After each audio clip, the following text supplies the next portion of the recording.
So plan today is to start obviously with revision. So like I suggested during our last lecture, we will go through a plan revision kit for the questions. Okay, that's the best thing to do. No? We'll have a mock also sometime soon. I think mock is supposed to be next week or week after, right? So get ready for the mock also. We'll discuss a mock as well.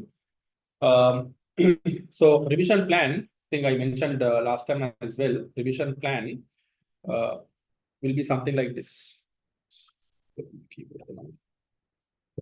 Right. So what we're going to do is first.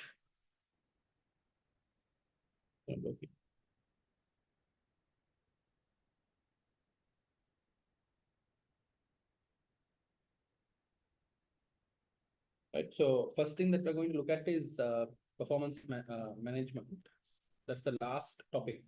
And so, see, it's the wallpaper.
Hello.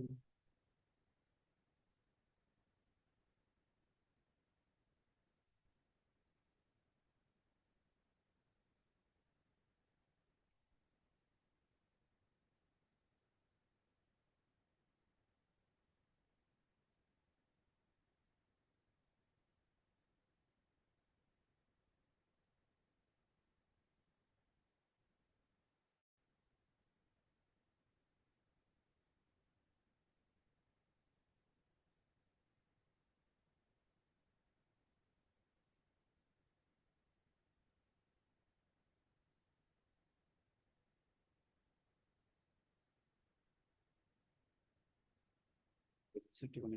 So it will take some time. No, it's will. From I'll start. That will come in 5 minutes. Can you hear me? Yeah. Okay. So we'll start with that area on performance management. So that will be the focus for today, right? So we'll do a few questions on transfer pricing and ROI, RI, and all of that. Salma, I know that I think you're the one who sent me two questions. I couldn't get back. I was quite held up with all the work. Just give me some time this weekend. I'll somehow figure it out and send it to you. Okay. I haven't looked at the question also. I know that you sent me, and there's another student also who sent me a few questions. I'll get back to you. All right. It's slow. Will you be using the past papers from practice platform as well? We can do. We can do. I was planning to anyways discuss the entire mock exam using that practice platform. Then that will help you come up with it. Okay. So the order is performance management, then variances and budgeting and control, then decision making techniques,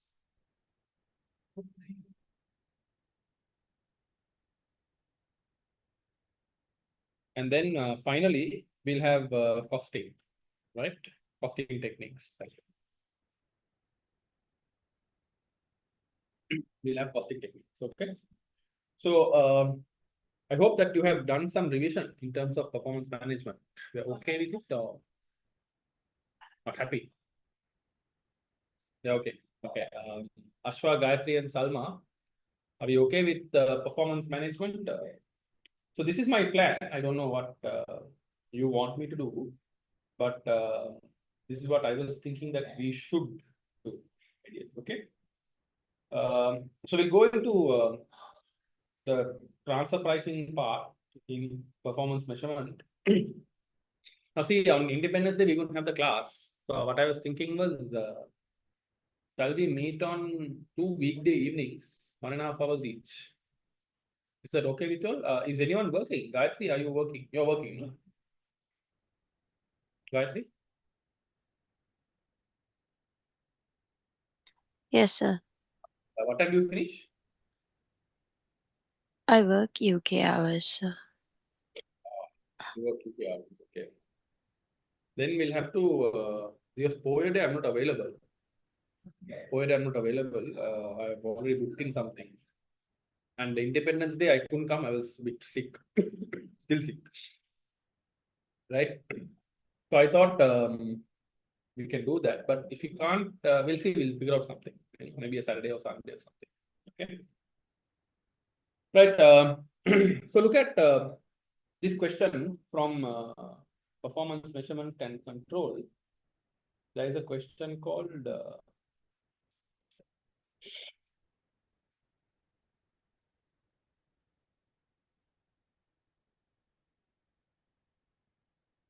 I think it's called ROTEC. Check if you have this question called ROTEC.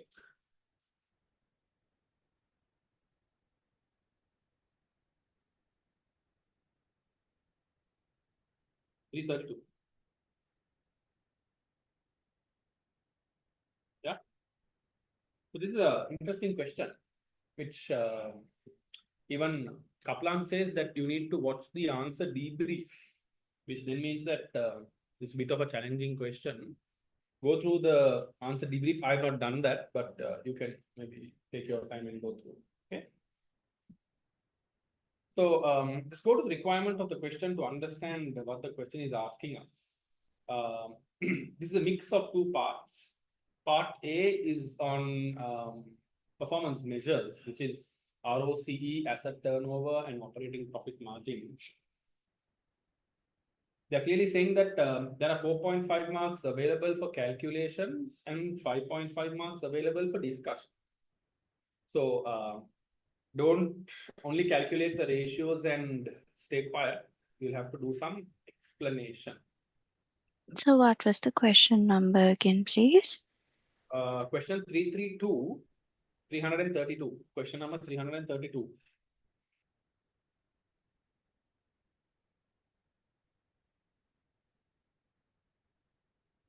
Right, so we're doing question number 332, which is called ROTEC. ROTEC. ROTEC. Huh?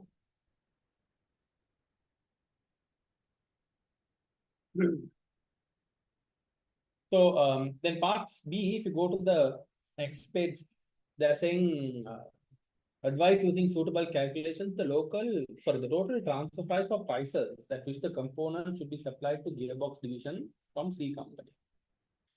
So obviously, there's a bit of transfer pricing as well. So it's a good question to start off with because it will cover both aspects of performance measurement that we're looking at. Obviously not balance of scorecard, but apart from that, everything else. So it says the ROTEC group of companies comprises of two companies, W company and C company. So what you need to understand is there is this group called ROTEC, right? It's important to draw these structures, at least in a rough paper or something. And then this is broken down into two parts, which is W company and which is C company. C company. So W company is a trading division with two divisions. The design division, which designs wind turbines and supplies and the designs to customers and the licenses, and the gearbox division, which manufactures gearboxes for the car industry. So this is broken down into two parts. You have design and you have gearbox. Okay. The financial results, so C company manufactures components for gearboxes. So what do? They're basically manufacturing components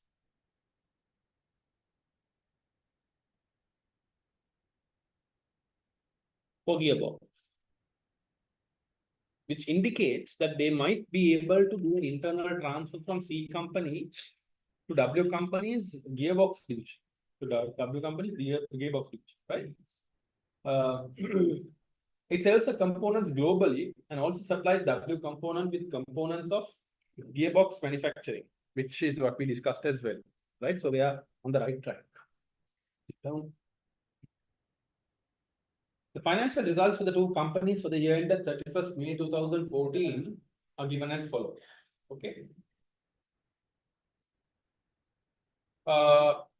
Required, discuss the performance, or we'll go through the details given. External sales, that is sales to gearbox division, cost of sales, administration cost, distribution cost, operating profit, capital employed, and includes cost of components purchased from C company. Cost of components purchased from C company. That is at 16,200 with an asterisk. Required, discuss the performance of C company in each division of W company. Calculating and using the following three performance measures. One is your return on capital employed. Number two is your asset turnover. Number three is your operating profit margin.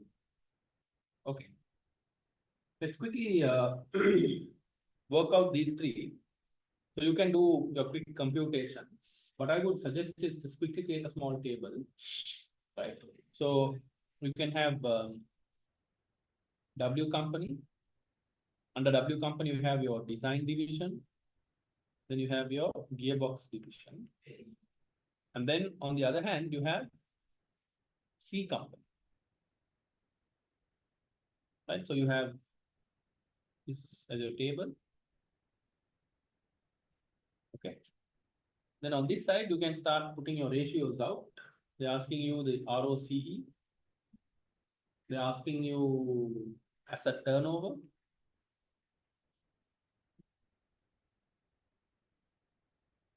Right.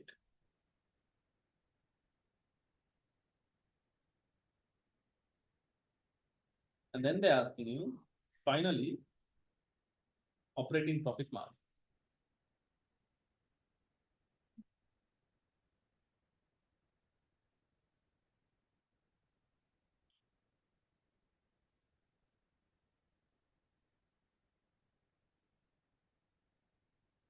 The question is this type of questions answered in spreadsheet or Excel? Definitely, you can use, in this case, you can use an Excel sheet, right? Excel sheet. Then you can just write down your comment below that, right? Below that. Okay. So ROCE, what is your formula? What you can do is rather than writing it multiple times, just write it here under ROCE. You have operating profit divided by capital employed into 100. So this is your formula. Then asset turnover. Asset turnover would be sales over capital employed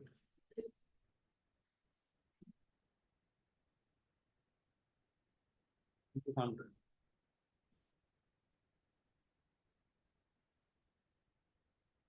And finally, you have operating profit margin, which is obviously operating profit over sales into 1. So we shouldn't spend too much time calculating, right? So once you write the formula once, examiner knows that you know what the formula is. It's important that you find the formula. Now, if I was you, I would always do that for one very simple reason. In case I pick a wrong number from the out of excitement in the exam, instead of picking up, let's say, for example, operating profit 6,000, you accidentally took some other number, or you accidentally put an additional 0. Then your answer is wrong, but at least the examiner knows you know the methodology. So he can give you something there, right? So that's why I put out the formulas, and I think it's important you do the same. Okay. Ashwa, Gayatri, Salma, you okay?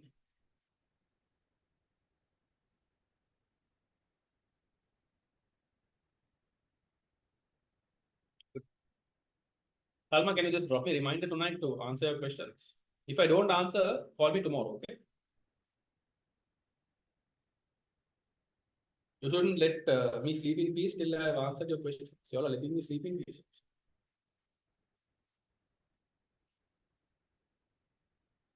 That doesn't mean you call me at 12 o'clock in the night and ask me to answer questions. I won't be there. Okay. So, design, gearbox.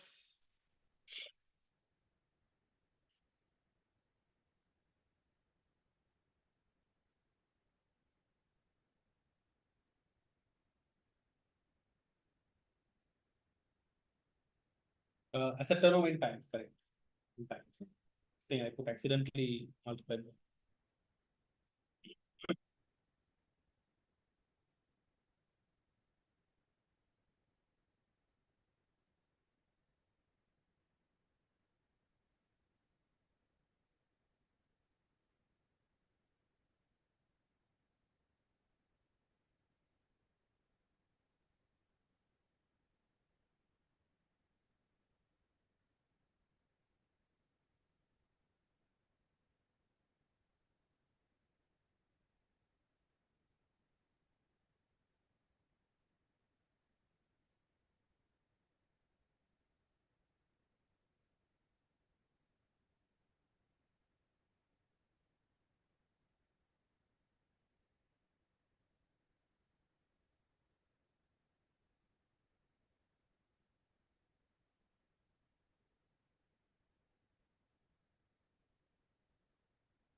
Finish.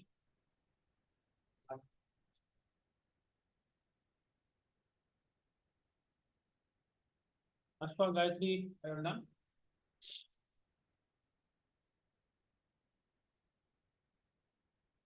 Okay. Can you give me the answers?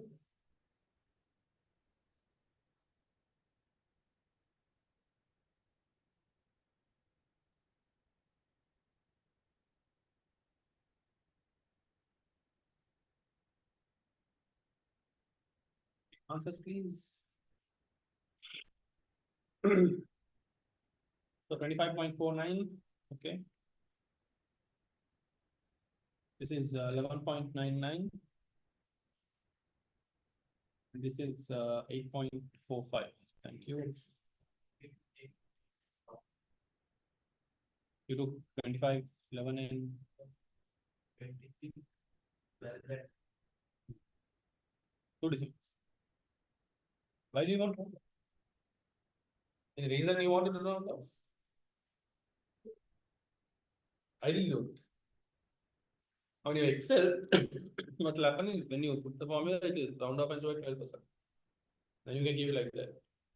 So then the examiner can always open the decimals and see if it wants. But best is to even show the decimals to the exam.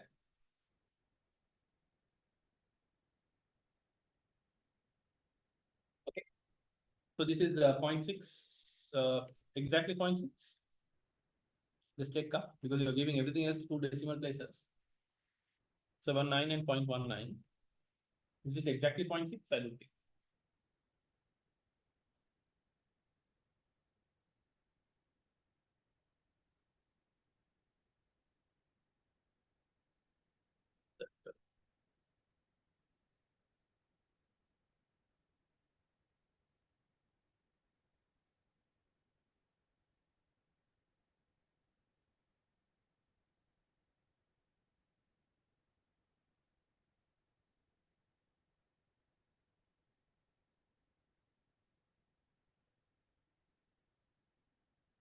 That's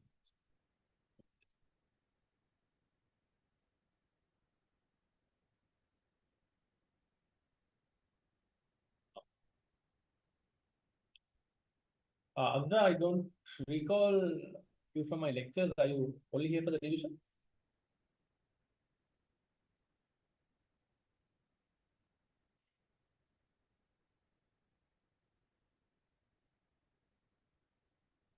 Okay. Abda, I hope you can hear me. So 41.96. Then you have 15.18%. Then you have 45.05%. Okay. Azra, I hope you have the Kaplan revision kit. We are doing question number 332 called Rotec.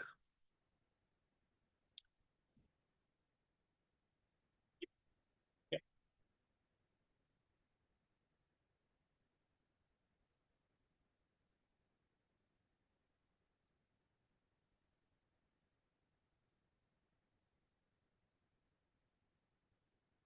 Actually, they're only giving you 4.5 marks to do all of this, right? 4.5 marks to do all of this. So it's not something that you should be very proud of to say, okay, I finished it. You can have the Kaplan revision kit. Okay. So I was trying to roll it up. It's taking some time. Do you have WhatsApp with you?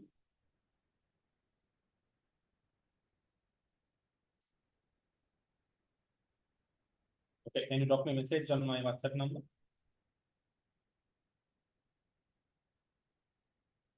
And I will send it to you. Okay, you have my number, right? So you can just drop a message.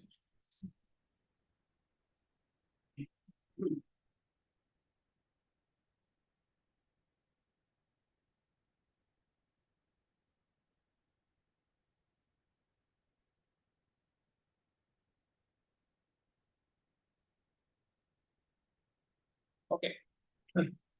So till you get that, we can. Right. So how do we comment on this? They're asking us to comment. How do we comment on this? So if you look at W company, their ROCE for both divisions are significantly higher than C company's ROCE. Their asset turnover is significantly higher than C company's asset turnover. the operating profit margin for design is significantly greater than gearbox, and C company's operating profit margin is also significantly greater than gearbox.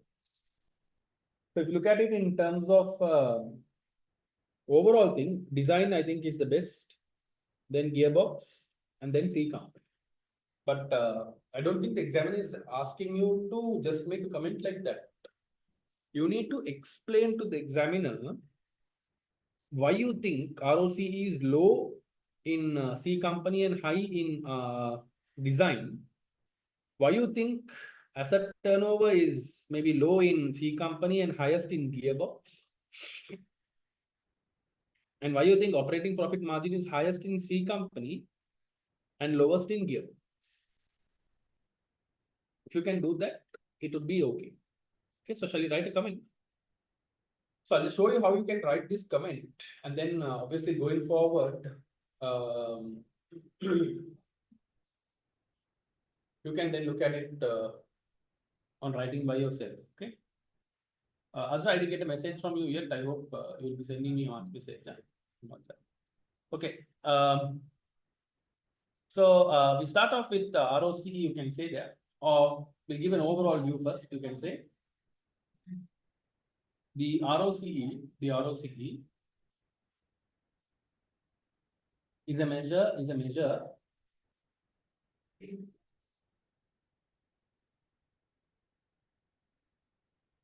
of how much return the company is generating.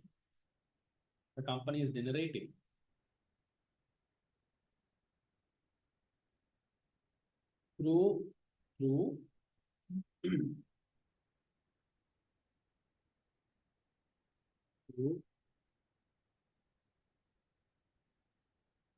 the investment, or through its investment or capital employed. Azra, this is the number.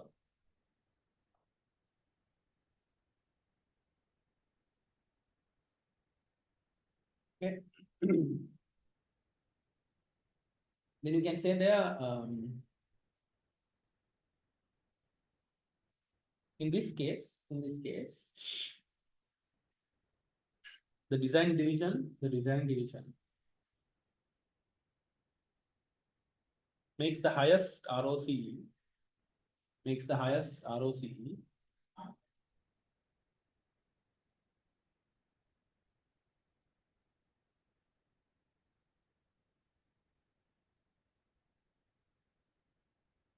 at 25%, or a little over 25%, at 25.5%. 25.5%.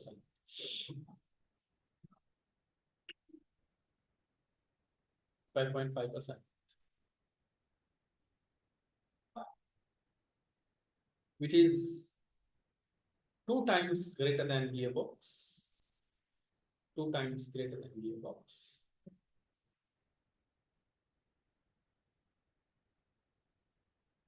And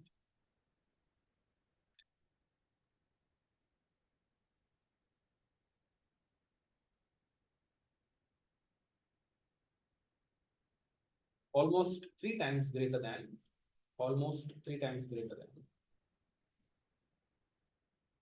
C company.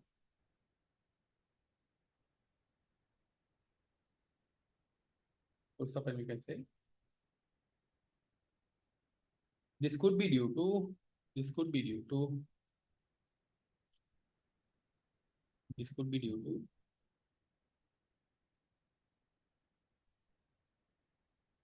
the design division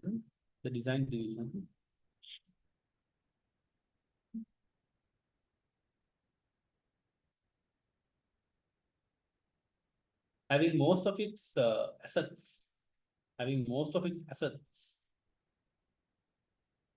in the form of people.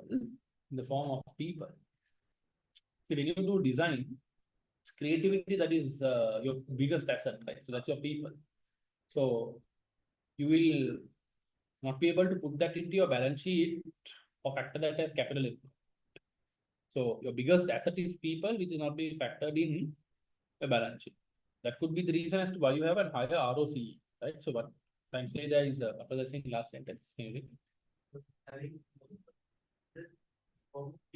In the form of people, which will not be captured, under ROCE, under ROCE.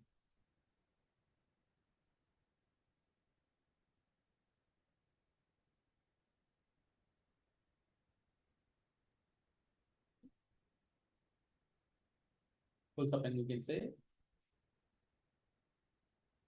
C company will most likely have heavy machinery, heavy machinery,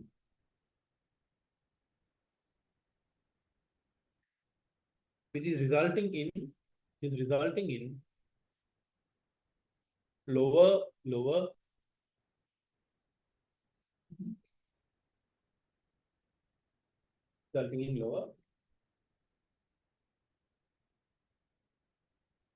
ROC.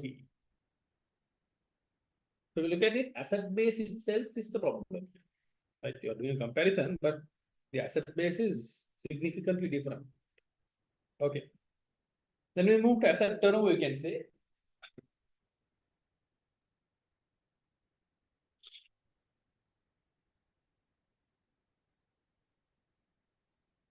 The asset turnover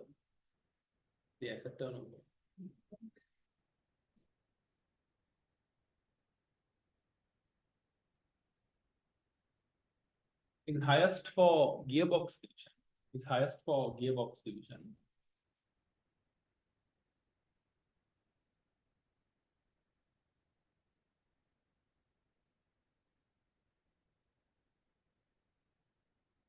And the design division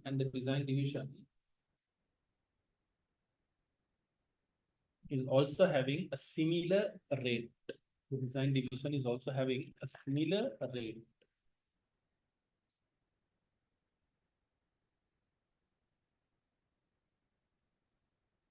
Also having a similar rate, which indicates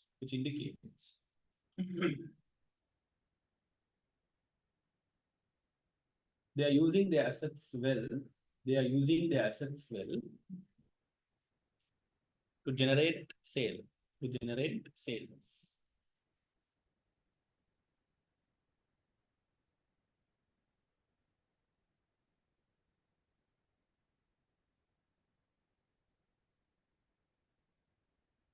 Okay.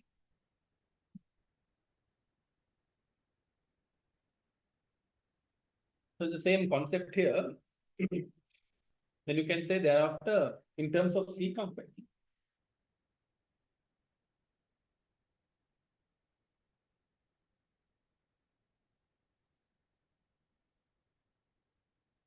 their turnover is significantly lower.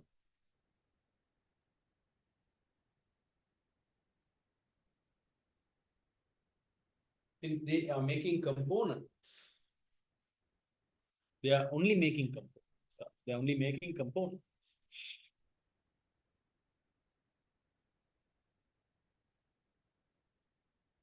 For a future finished product.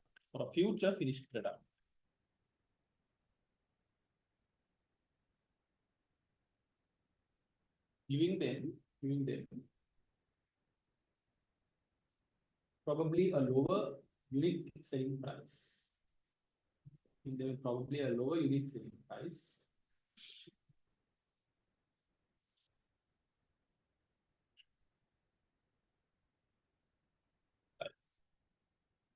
Okay, so that's the reason I'm telling you as to why the sales has reduced, or sales asset turnover is reduced. Okay, let's read through this and see if it's okay. Then we will write down for operating profit margin as well. Right? Then you can say under operating profit margin,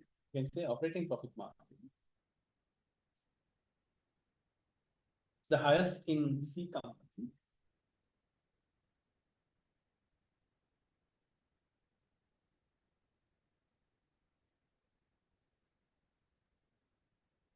indicating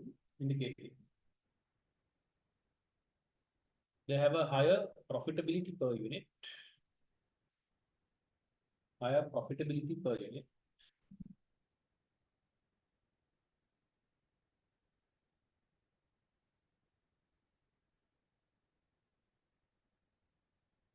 is very similar to the design division. It is very similar to the design division.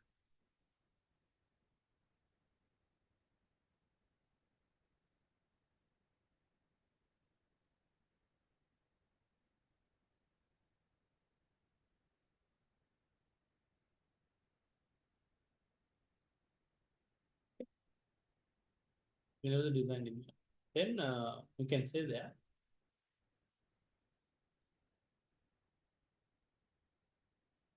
in considering all of this, right? So in consideration of the above, next line, in consideration of the above, the design division seems to have done the best.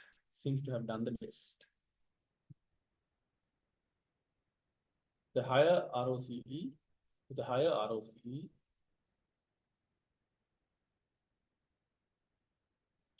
a high asset turnover, and a high operating profit margin. There's another way you can explain this as well, which is using your DuPont ratio. When you say DuPont, I told you ROCE is equals to operating margin into asset turn. Right? So you can see here for the design division, operating profit margin is high, asset turnover is high. You take gearbox, operating profit margin is low, asset turnover is high. You take C company, operating profit margin is high, asset turnover is high. So design division is the best. They have two high points as opposed to gearbox and C company. That's how I came to that conclusion. Okay, just quickly take this down. Then we move to the next part.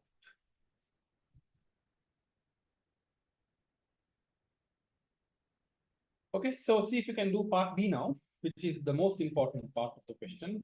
It's a bit of a challenge, but obviously I know you like to take challenges up. So we'll discuss and then maybe you can try to answer. Okay.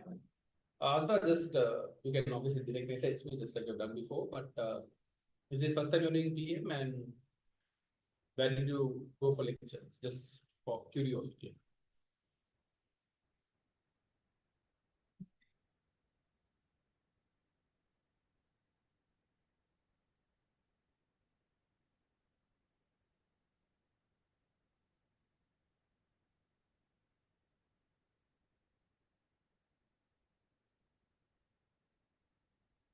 Azra, first time you're doing PM?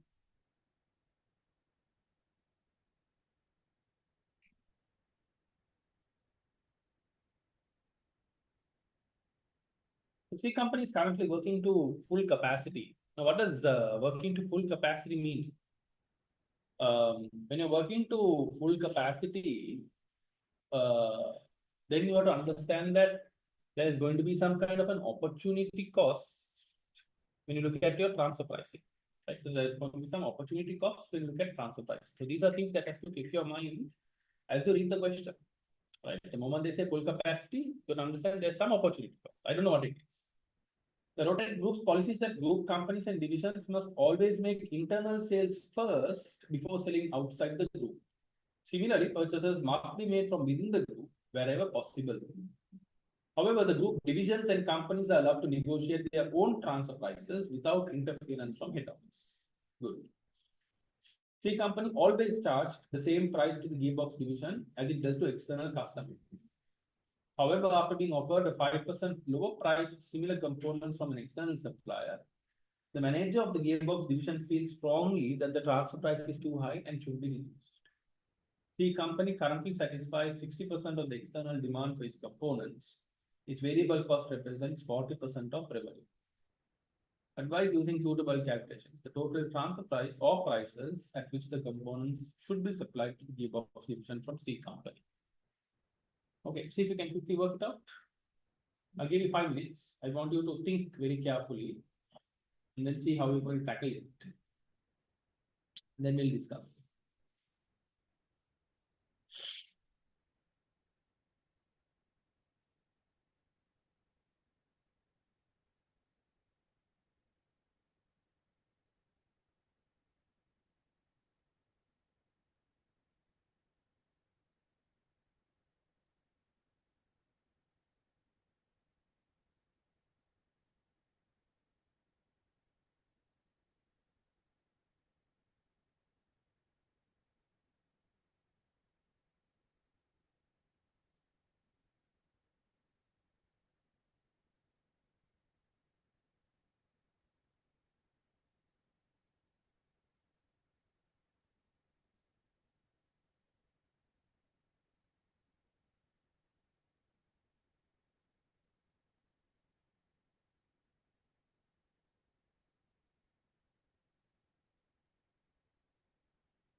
Let's think carefully. Give you 5 minutes. Quickly see if we can do it.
Okay,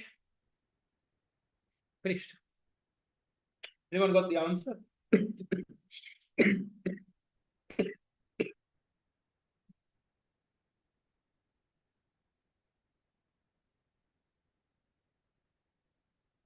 Ashfa, Azra, Gayatri. Azra, are you in my FM class? I think there's someone named Azra in my FM class. You're the same person. Okay.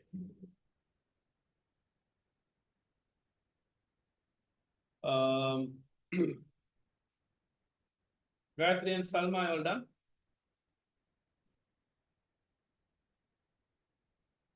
Understood what needs to be done at least? Part, how is it going? Difficult. Yeah, got the data. Further how to process is the problem. Okay. Salma says it's confusing. Ashfa, Gayatri and Azra, what are your thoughts? It's easy when they give you a number of units. No? Yes, understand. That's why I picked this question because I wanted to take you all through it. Ashfa, Azra, and Gayatri, if you all can just give me a heads up. If I know where you all stand, then it's easier for me to put it out. Huh? I'm a bit. Sorry, I didn't get you. Okay. I'm a bit confused as well. I've got worked out the numbers somewhat, but I'm not sure. So I think you and Fahad have done the same. So Fahad is here with us physically. So he has worked out the numbers, but I think he's not coming to a conclusion. That's where you're stuck at now? Because the unit is difficult. Okay, good. It's good that you all have tried something. Okay, I don't know what you all have done, but see, the question says to read the last few sentences, that's the starting point, I would say. They say that C company currently satisfies 60% of the external demand for its components. Okay, so which means if you look at the table given above, your external sales, right? External sales is how much? 8,010,000. Now this 8,010,000 represents only 60% of the total external market. So if I divide this by 60%, I get the total external sales market. External sales market. Total. So 8 million divided by 60% should give you a total of how much? 13,350,000. 13,350,000. Okay. So 13,350,000 is my total external sales market. Total external sales. Now, if you look at this company, what is their total capacity? Total capacity. Total capacity. Total capacity. Yes.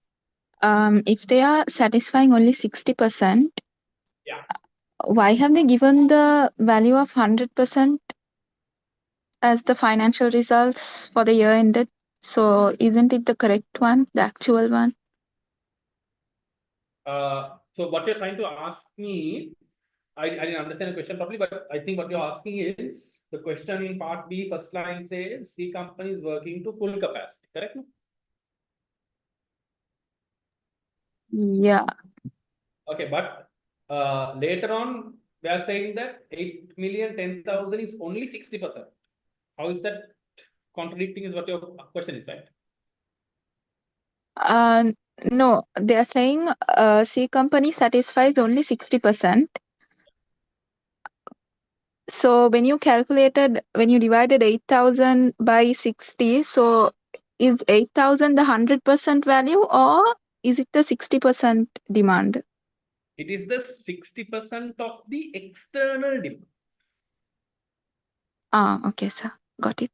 Okay. So if I maybe reword this to say total external sales market. Can I say that? So yeah. out in the world, outside this Rotec company, outside this Rotec company, there's a different world, separate whole entire world. That entire world has a market of 13.35 million. Now, what is C company's total capacity? Now, if you read part B, first line, they say C company is working at full capacity. So their total capacity is 15,560,000. Would you agree with me? Agreed. Which means they have actually spare capacity for internal production or internal sales. The difference between these two. Correct? No? Because they have a total of 15.56 million capacity. Out of that, if they maximize the external sales, maximum that they can do is only 13.35 million. Which means there's a difference of how much? Like something like 2 million, right? 2,210,000. So they have 2,210,000 which they can sell internally. Then they are using up the maximum capacity. Now, when you have spare capacity, what is your transfer pricing? When you have spare capacity, what is your transfer pricing? Marginal cost, right? So, for 2,210,000 units, your TP will be equal to marginal cost, which is 2,210,000 into 40%. Will give you how much?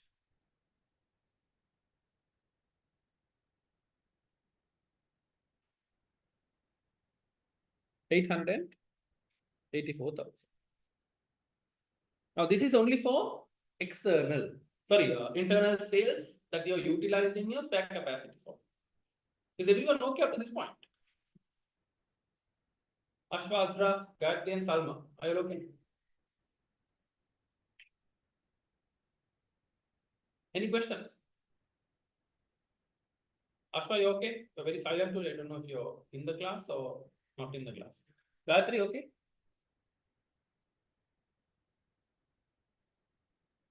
Okay, but okay. Right now, but the question also says you need to first give priority to whom? Internal sales. So how much of internal sales should you do? How much of internal sales should you do to gearbox division in terms of your sale, internal sales, apart from this 2.2 million? So what you're doing is total internal sales is 7,550,000, correct? 7,550,000. Out of this 7,550,000, 2,210,000 is satisfied using what? Spare capacity. Correct? For this 2,210,000, you calculated a transfer price of 884. Done. There is a balance. This balance sacrificed from external market sales. When you are in a fully competitive environment, what is your transfer pricing?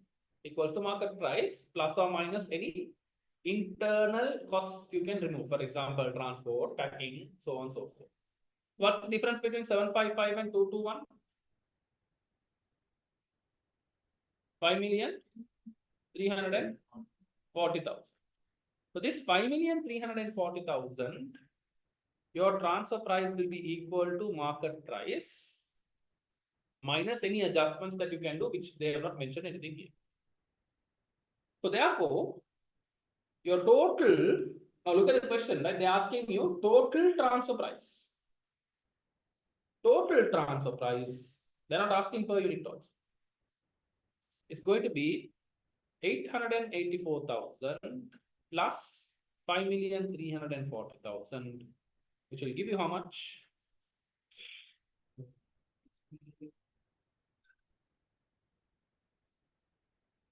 6,224,000.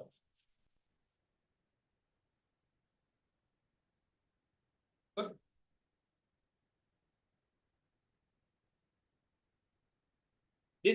All of this, don't forget, is from C company's perspective. This is C company's perspective. Now we'll do a perspective of gearbox also. No? What are they willing to pay? Kind of a thing. So this is C company's perspective. Okay. Take it down and then we move to gearbox division's perspective.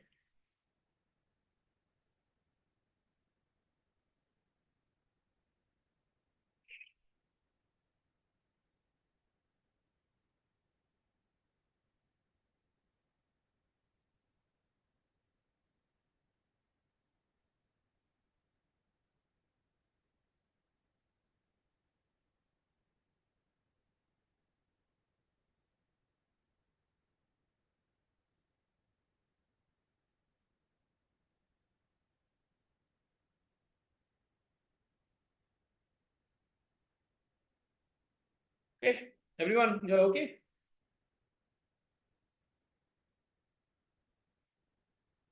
It's a good question, right? I love this question. You know, I always tell students, if you can do this question, you have mastered transfer pricing. Fortunately, it looks like they have not mastered transfer pricing yet. It's okay. It's okay.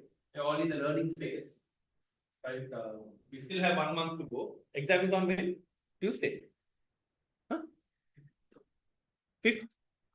5th of March is Tuesday. Wednesday. Before they used to have PM on Tuesday. Wednesday.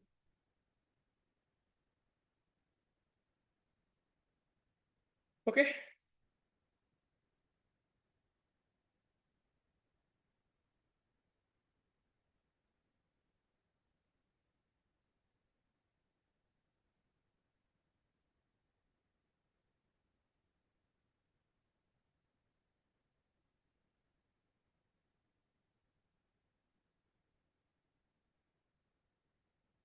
Good scene.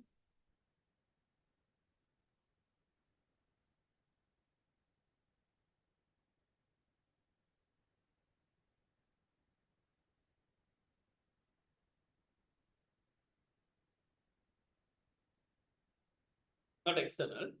With the spare capacity, now see, if they fulfill 100% of the external market, they can only make um, 13.35 million. This value 13.35 million is assuming that you have satisfied 100% of the external. But your total capacity of the company is 15.56. So even if you satisfy 100%, you still have a balance of 2.2. That 2.2 you definitely have to sell internally. There's nobody else to sell it to. So you sell that internally at marginal cost. Then the total internal sale that you require to do is 7.5. Already you satisfy 2. The remaining 5 million you have to sacrifice from this 13.35. Got it?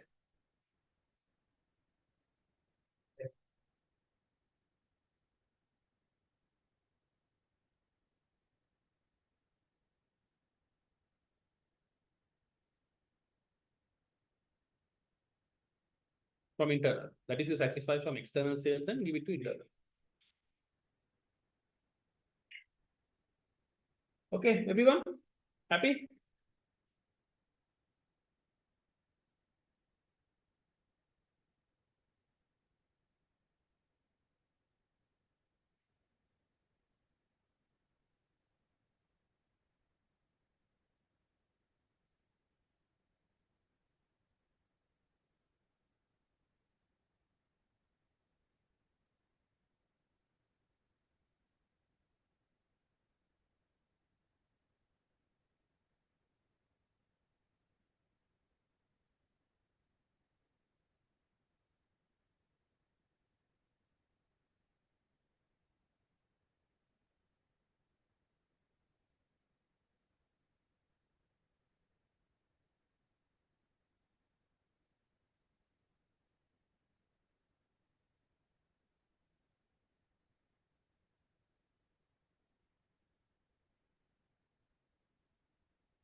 My voice sounding different, man.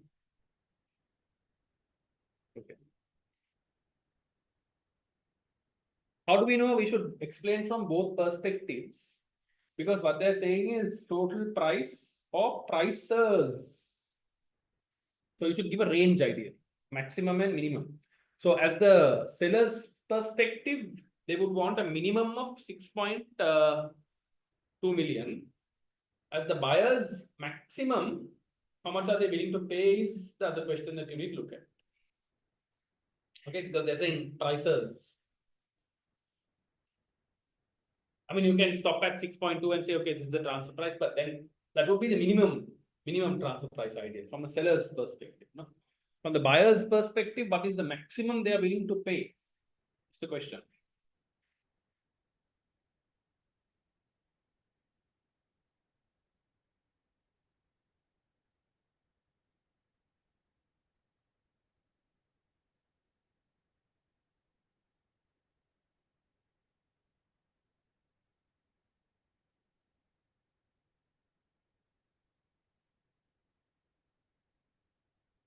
Anyone having class on Saturday evening? You don't have. Ashfa, Azra, Gayatri or Salma, you all have class on Saturday evening? OA is quite tough, Masan. I have already put something long time back. You have a class. Sunday evening? Sunday evening, I can't. Sunday evening, I can't. I have a class on Saturday, Sunday full day. Oh, Lord.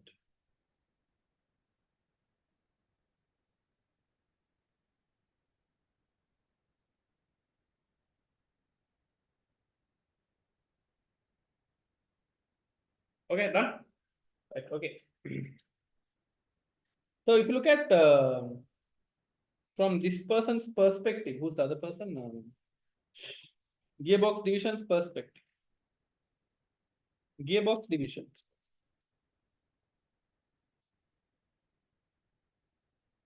What would they be willing to pay? As the buyer, what would they be willing to pay? They would be willing to pay. Now they have a total internal sale to make of 7.5 million, right? So 7,550,000 is the total internal sales, which means total internal buy for Gearbox is 7.55 million. Now, what do you do with this 7.55 million? They're getting a 5% discount from some external vendor. So which means they can get it at a 95% cost or 5% cheaper. So 7.55 into 95% is how much? 7,172,500. So in other words, the maximum Gearbox is willing to pay is 7,172,500. Minimum C company would want to charge 6,224,000. So you can set transfer price between max and min. T went off. Right? Complicated.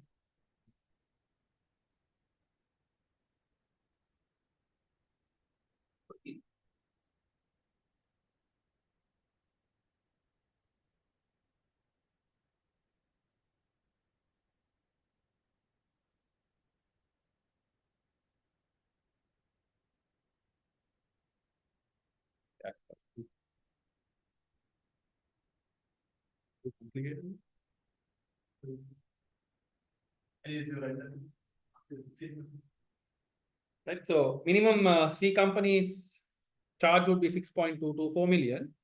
Maximum Gearbox is 7,172. So you'll set the transfer price between your max and min. Are we happy? Happy?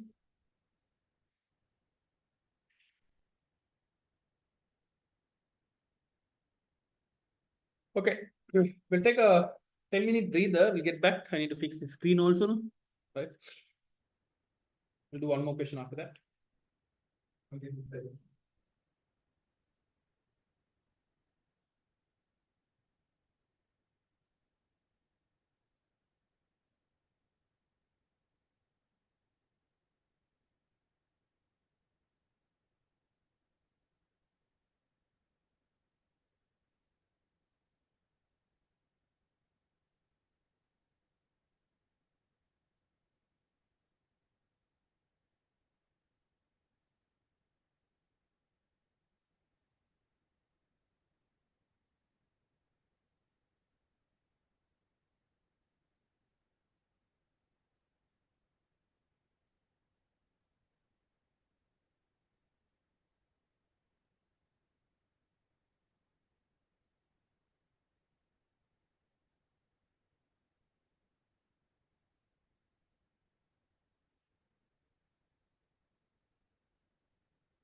Okay, shall we move to the next question? The last point is that.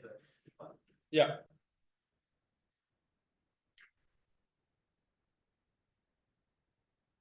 Shall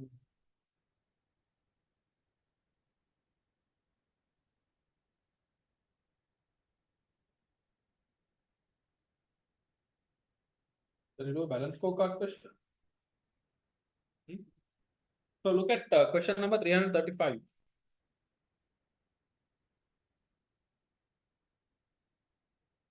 Question number 335.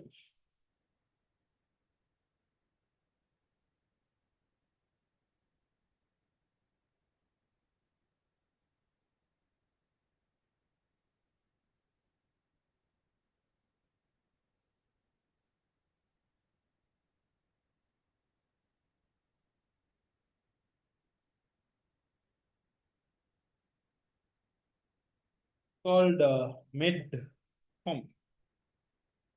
Medcom. It's a question on balance scorecard. Which will require some kind of a thinking from your end. So we'll read it together and we'll try to do it together as well.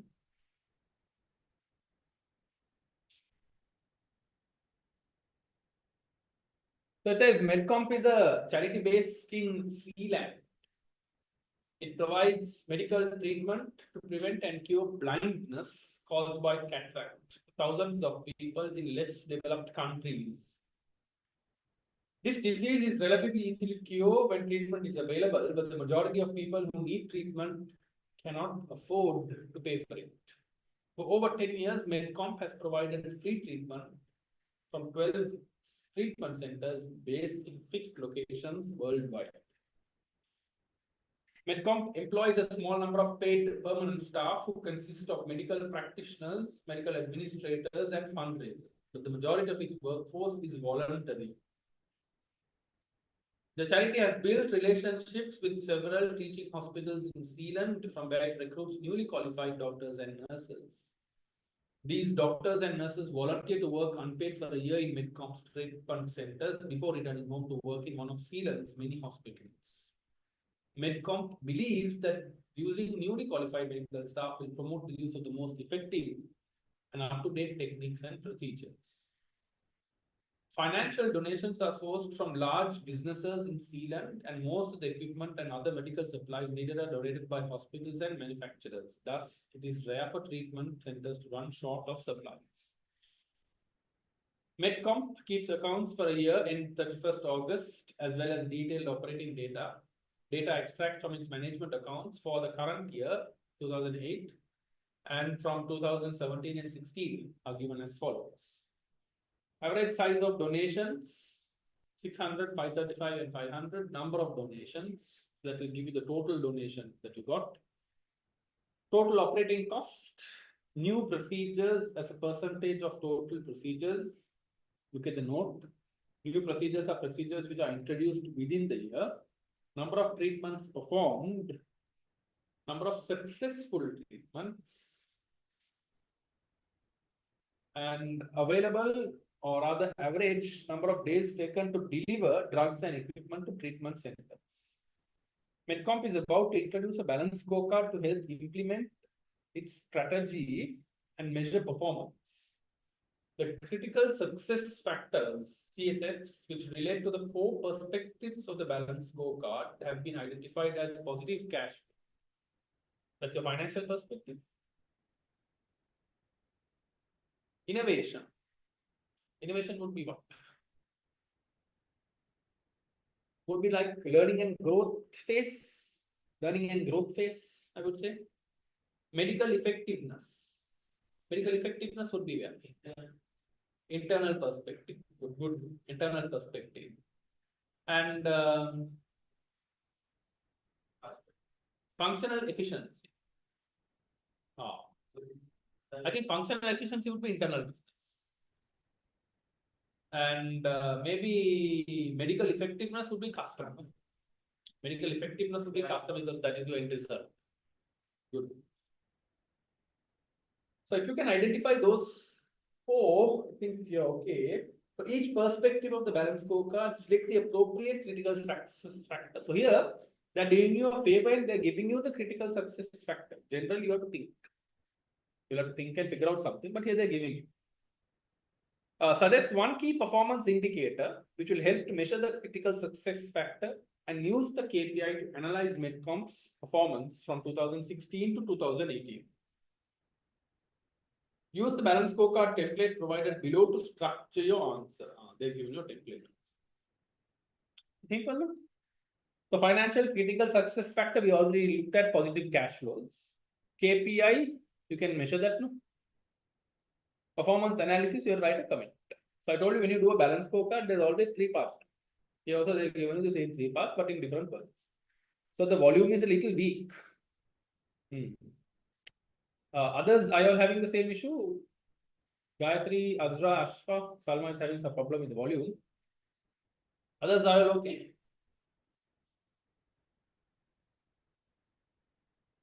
Hello. Oh, some can't hear me at all, I think. No issue. Okay. Oh, no issues, sir. No issue. Salma, maybe you have a problem with your connection there?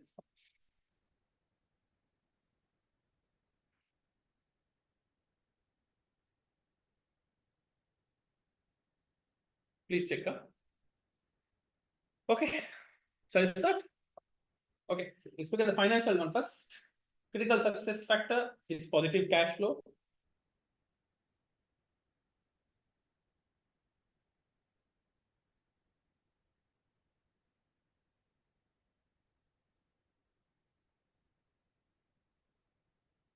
KPI. How do you measure KPI? So this would be total donations minus total operating cost.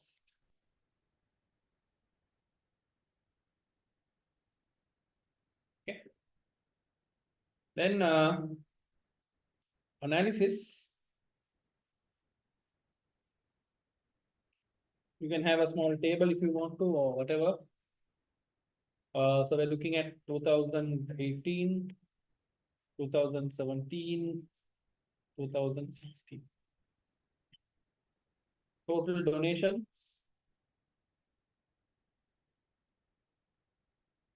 total operating costs, cash flow, or we call it net cash flow. Okay. So total donations, 2815 to 600.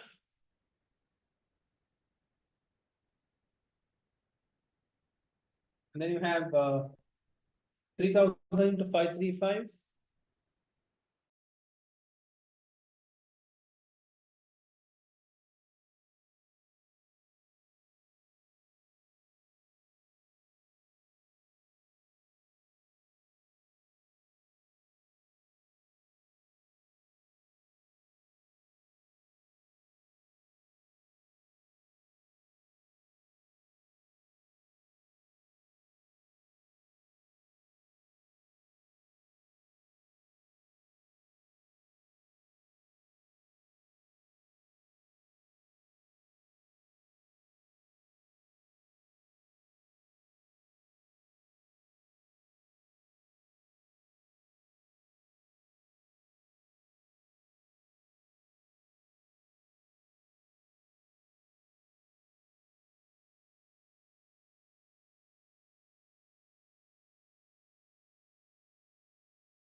Sir?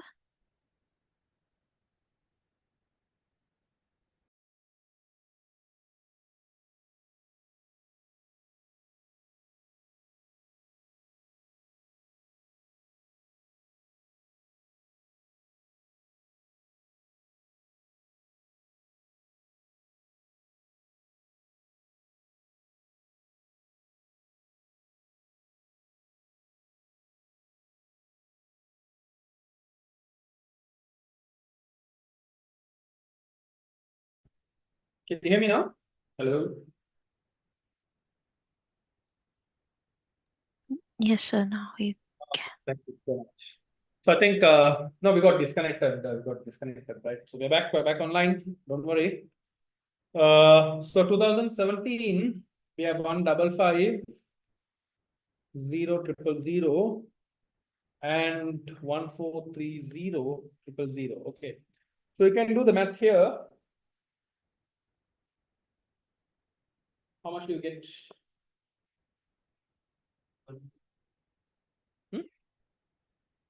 2018, 1 million? 1070.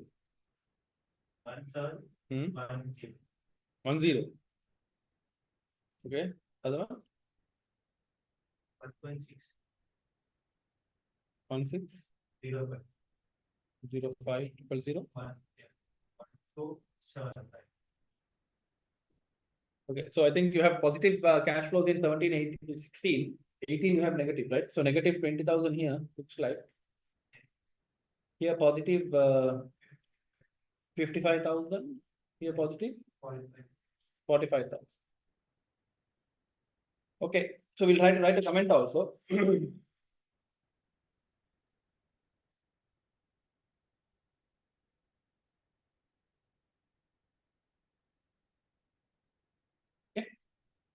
So you can say 2017 and 16 have had positive net cash flows, have had the positive net cash flows. With a small negative, in 2018. In 2018. In 2018.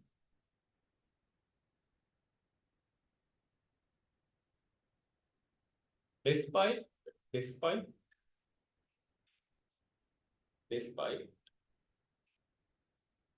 size of the donation increasing,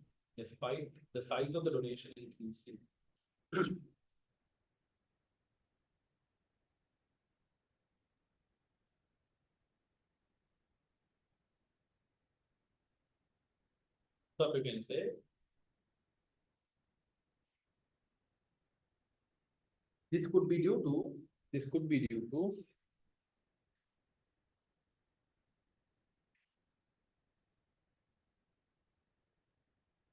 charity focusing on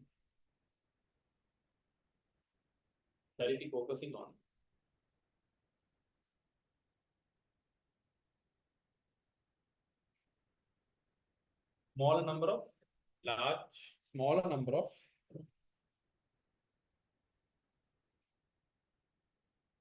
large contributors.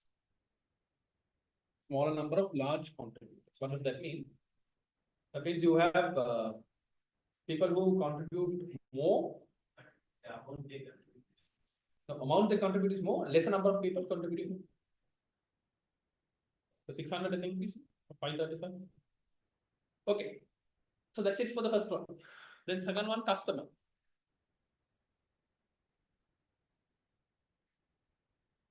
So I think we discussed the critical success factor to be medical effectiveness.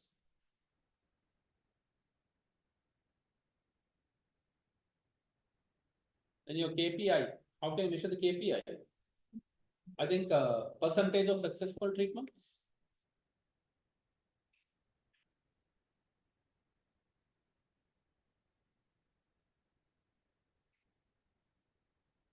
In 2018,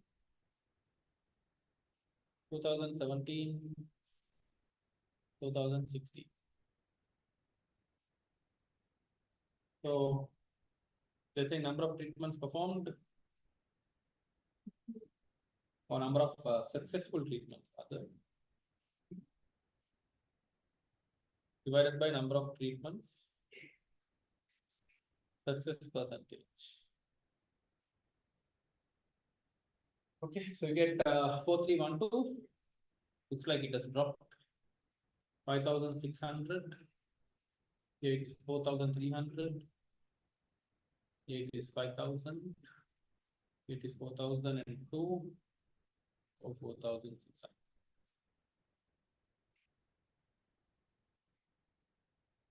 Negative percentage.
Doctor said 77%, 86%, and 87%.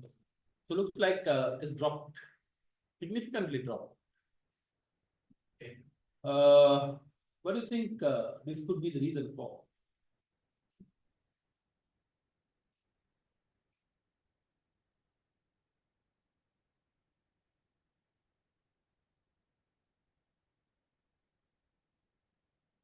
Maybe they're recruiting new doctors and nurses who may have not had sufficient experience previously.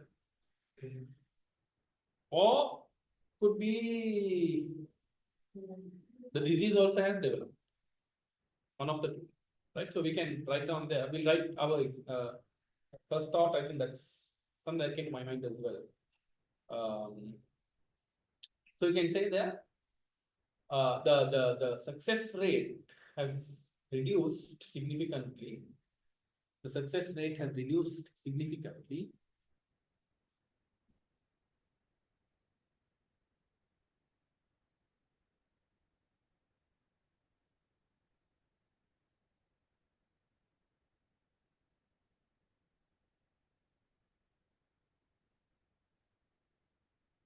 Which could be due to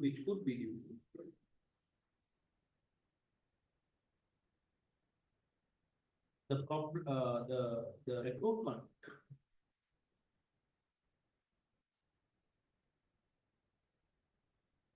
of newly qualified doctors and nurses. Newly qualified doctors and nurses.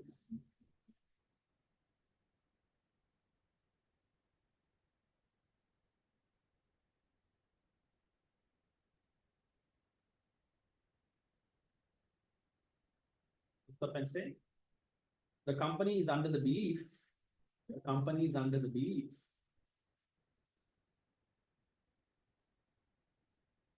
that this would be effective.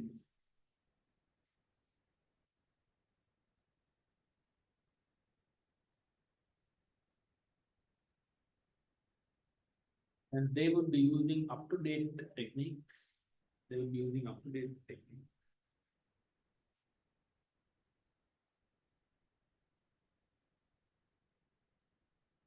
And the procedures.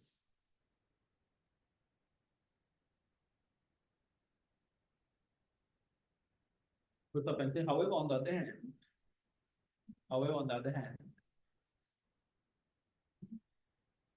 there's been a significant increase.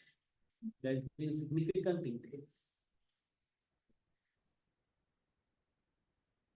in the number of new in the percentage of new procedures. In the percentage of new procedures.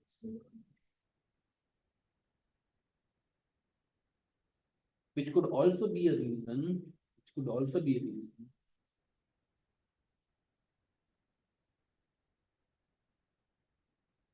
For the drop-in,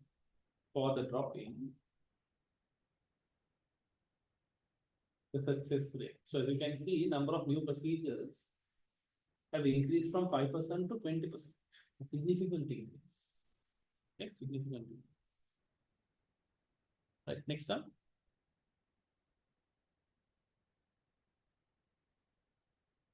Is the internal business process.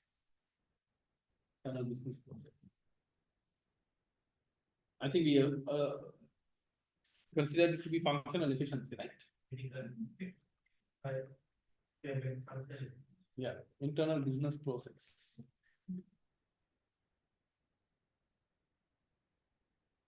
Critical success factor, functional efficiency.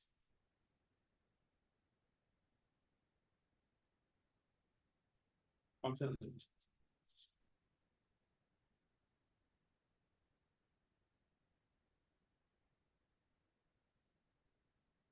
What could be the KPI here? What do you think is the KPI?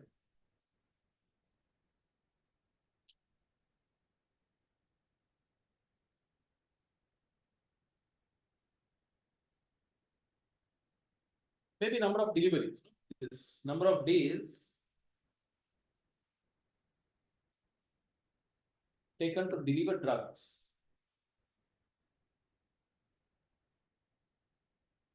There is no change, I think. 777. Right? So we can write there.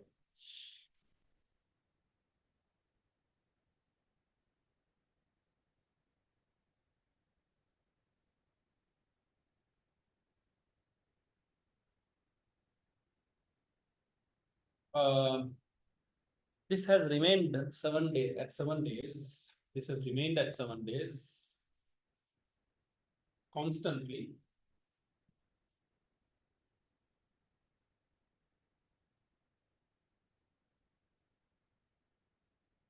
And could probably be due to, could probably be due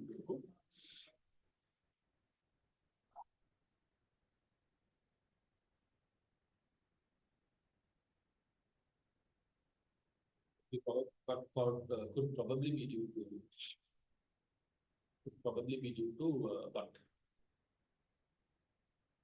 Could probably be due to no new locations being added. They're saying 12 locations that they have around the world have been there for some time. They haven't said that they are in new locations. So you can say there could probably be due to no new locations being added.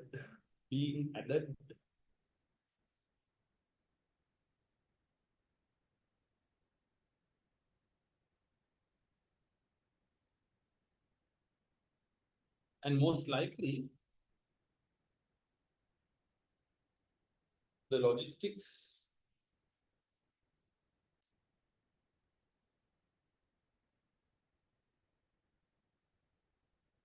being figured out. The logistics being figured out.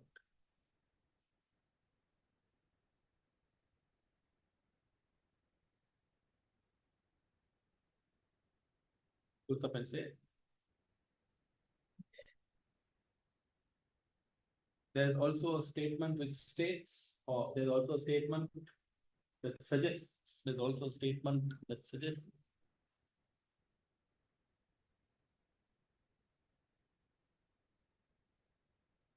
is very rare.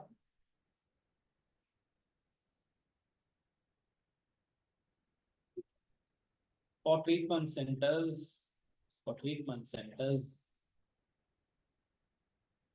to run short of medical supplies.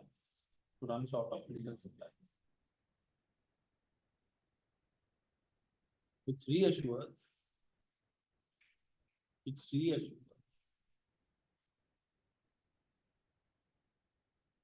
the logistics are done well. The logistics are done well.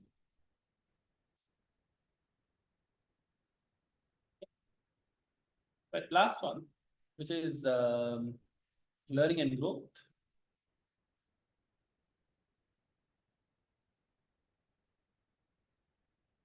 What is your critical success factor? Obviously, that would be innovation. So what is your KPI for innovation? KPI for innovation. Obviously, percentage of new procedures. Percentage of new procedures.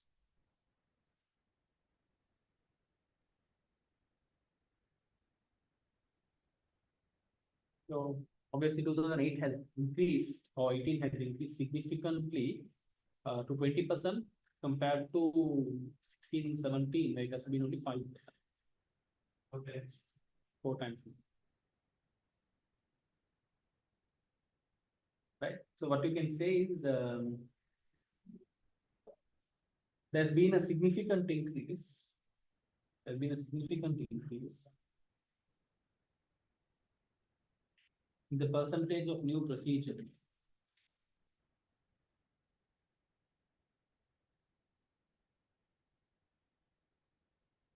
In 2018,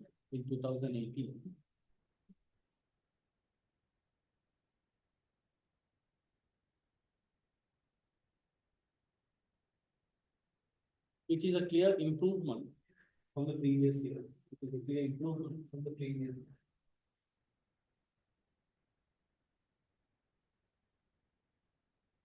So let's say, however,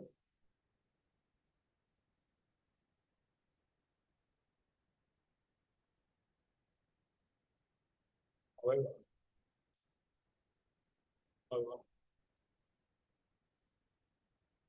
however, the success rate has been significantly low.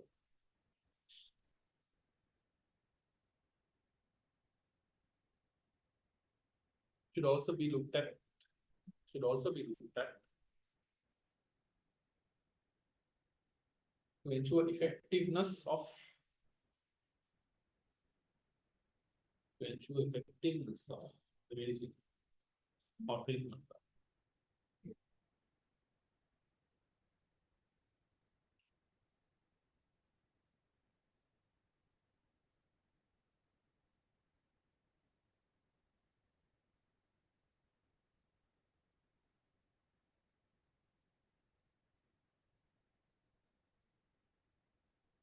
I'll quickly read through those and then we move to part B.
Explain the benefits of an organization using the balanced scorecard to measure performance instead of using solely financial measures. Okay, I think we'll discuss this. Don't have to write an answer. Obviously, if you look at a company like Medcom, right? They're a not-for-profit organization. So then, only using financial measures will not make any sense because their objective is something more than achieving profits. Right. Number two, obviously, is if you look at financial performance indicators alone, we always say that they're lagging indicators. So there are always two types. One is leading and one is lagging. Leading is what leads to better performance in the future.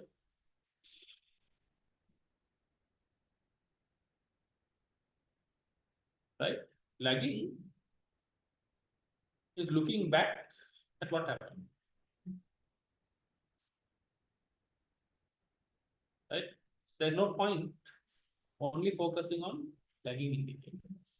If you look at a financial statement, it shows you what has happened in the past. Can you do anything about it? You can't. But if you look at a balance scorecard, they have some leading indicators as well. For example, customer perspective. If you service a customer well today, the future, your financial perspective will become better. If you have innovation today, your future financial perspective is going to look better. Right?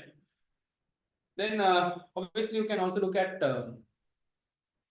not having financial measures solely because in the short term, yes, it might look good, right? But in the long term, might not generate the return that you require. Again, going back to that leading and lagging technique. So if you can answer 2 or 3, maybe it's be okay. Right. Let's do one more question quickly on this topic itself.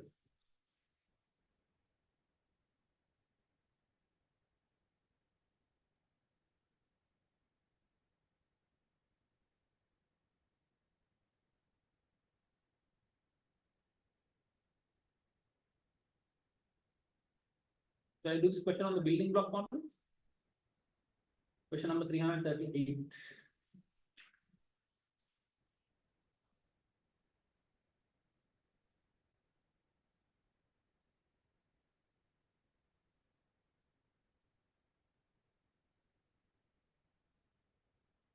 OIC, correct. So go to question number 338.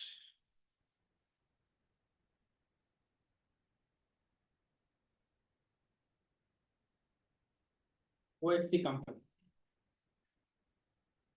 So we'll read through. I'll give you some time after that to answer the question. But let's go to the requirement. It says each of the dimensions of the building block model.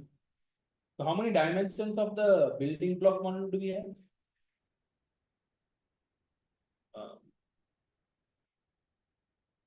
3 blocks. How many dimensions do we have?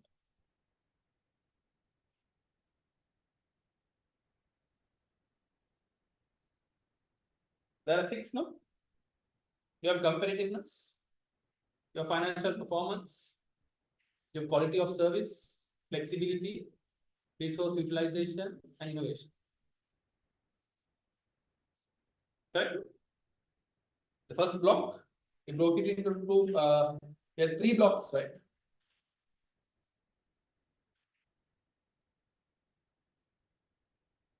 Second, 3 blocks I gave, 1, 2, and 3. The top block is talking about all your all the dimensions. Correct? Yeah. There are 6 dimensions. Down. Both including upstream and downstream. Okay. So it says one-stop car company offers a range of services for car owners at its 55 service centers across the country. The car maintenance business is extremely competitive in all regions across the country. Each service center operates autonomously and managers are able to choose how to package up the services they offer. OSC company aims to make the task of car maintenance a pleasure and not a chore. Its national website states the following: ranges of services or service packs available, including express service and full valet. We work whilst you wait service with average wait times of only 2 hours. Watch our friendly experienced mechanics producing high quality work.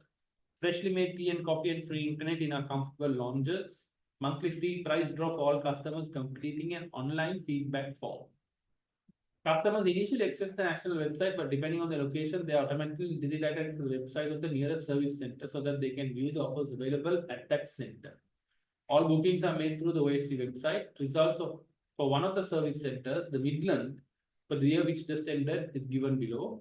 The column headed OSC shows the average figures for all of the 55 centers. The sales revenue, gross profit, mechanics, junior, senior, service packs developed, number of website hits, total number of jobs booked, number of jobs from repeat customers, time spent completing job, percentage of customer feedback form.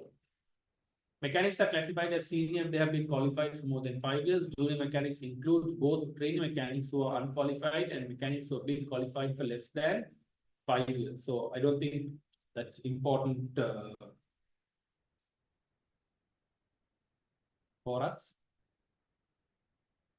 Then they say the MSC introduced 3 new service packs during the year, 3 valets for orders over 100. Safe to check costing only 20 instead of the usual 40 for all customers booking a full service. Okay. Then $10 air conditioning efficiency check, which usually costs 20 for all customers booking an oil change. These 3 new service packs produce revenues of 66, 58, and 54 respectively. 2 comparable new service packs developed by other centers produce 44 and 42. Online feedback form asks customers to rate the center from 1 to 10, with 10 being the best. CEO of OSC company has recently attended a business seminar and heard about Fitzgerald and Moon's building block model for performance management. CEO is interested in how the dimensions block could be applied at OSC company. The dimensions of performance identified in the model are they giving that also? Competitiveness, financial performance, quality, flexibility, resource utilization, and innovation. If I was them, I would not give it that. Okay. So if you can recall, right, I'll just quickly give you a briefing very quickly. Your building block model is something like this, no? I don't tell you can't remember. Okay, my drawing is not the best, but right on the top you have dimensions. Right? Then what do you have? Then you have standards. Then pivots. So dimensions, you have 6 parts to this, which they have already given it to you in the question. Standards, you have 3 parts: ownership, achievability, and equity. Okay. Rewards, you have clarity, controllability, measurability, or not measurability, motivation.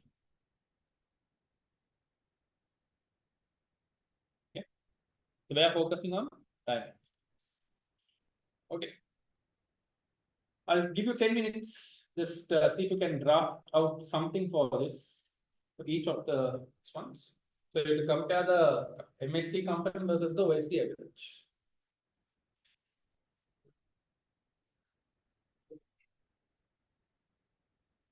Which one? MSC invoice? OSC is the group average. MSC is one service center out of the entire. Okay, start on it quickly.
Finished. Fine. Done. Good. Figure out what would be taken.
Sorry, you asking about? What should we do? That's what I'm asking you. Okay, so we go through the first dimension. What is the first dimension they've asked us? Competitiveness. So we go to competitiveness. So if you look at competitiveness, what is the KPI you can look at competitiveness from this table that they've given you? Competitiveness. How competitive are you? Can we say, so we'll just write it down. I don't know, I'm just thinking out loud. Huh? You all have to tell me what you all think. Anyone got anything for competitiveness?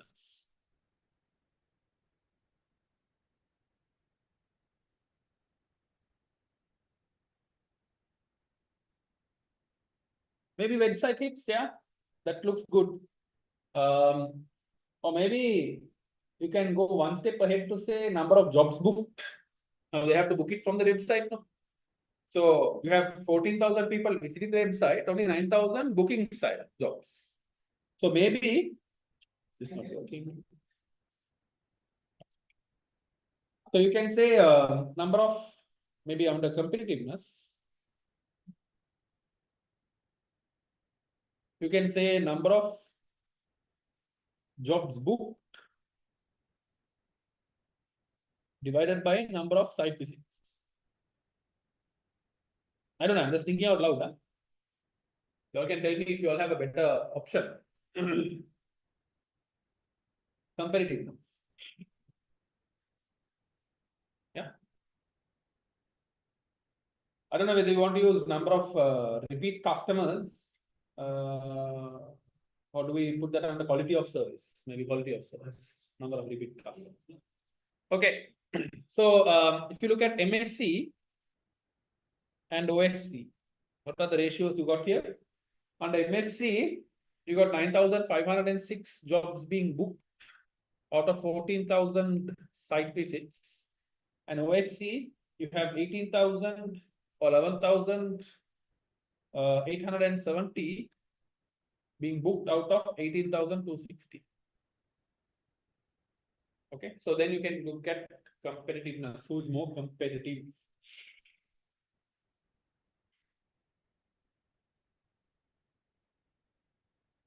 Looks like MSC is more competitive, no? I don't know the percentage, but by numbers I'm looking at it, looks like.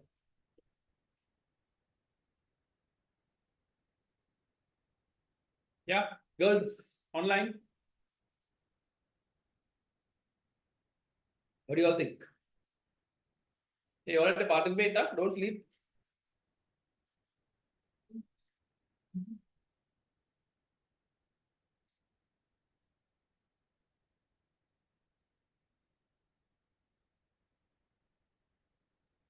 MPSC is better. How much? 60?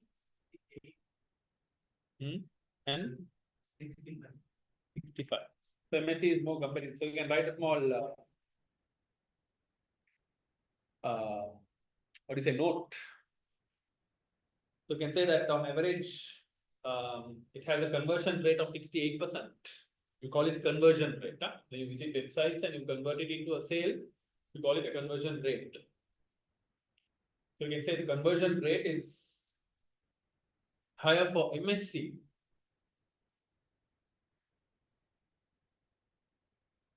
68% in comparison to OSC at 65%. In comparison to OSC at 65%.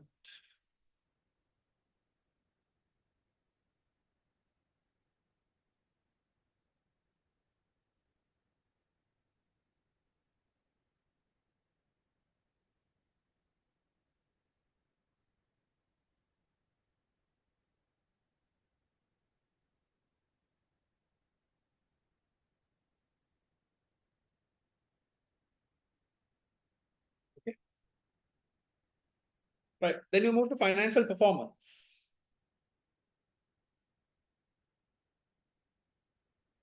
So under financial performance, what is the measure?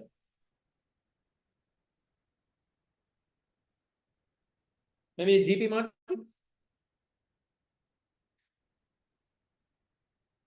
Yeah, that's gross profit over sale.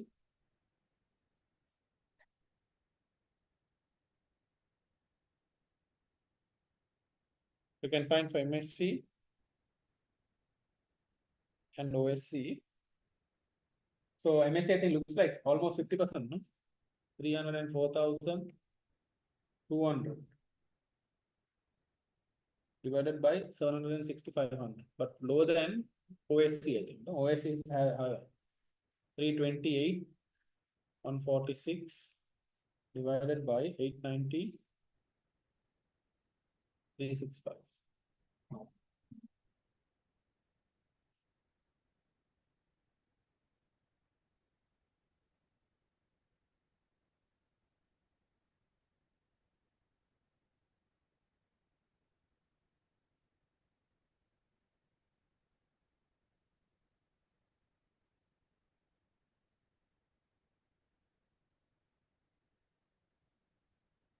How much would that be? Yeah, ladies online, you're okay? So Salma said this is 40%. 36, 20. 40% at 36.9. Yeah, okay, got it. Thank you. So now what do you think? MSc is doing better. I thought MSc, yeah, MSc is doing better. So again, MSc's profitability is also somewhat higher in comparison to the OSC average.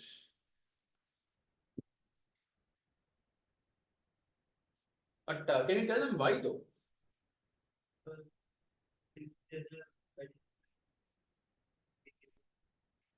Maybe they have new service packs that they have developed, or maybe because they are senior to junior, they have less senior mechanics and less junior mechanics in comparison to OSC average. So obviously operating cost, rather than let's say direct cost is less.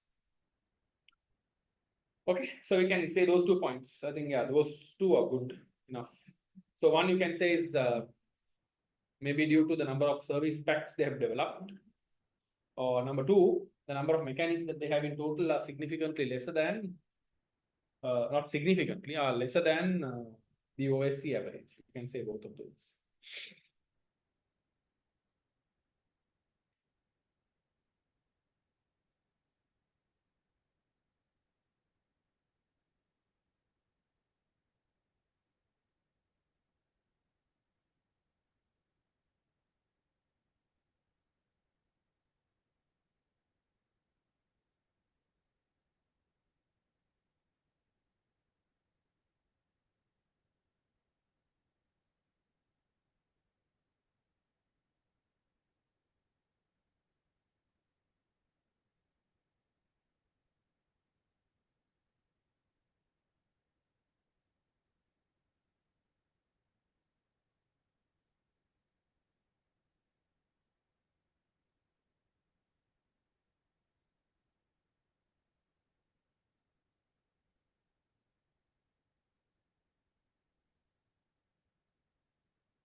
Sir, Yes.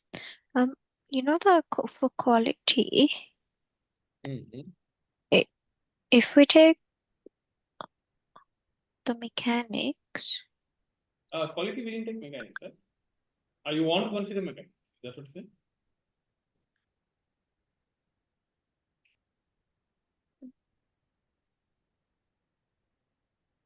Sorry, Gayatri, go ahead. For quality, I think what we just discussed was to consider the number of jobs from repeat customers. Correct? Yeah. So I thought we can consider a number of jobs from repeat customers for quality. What do you think?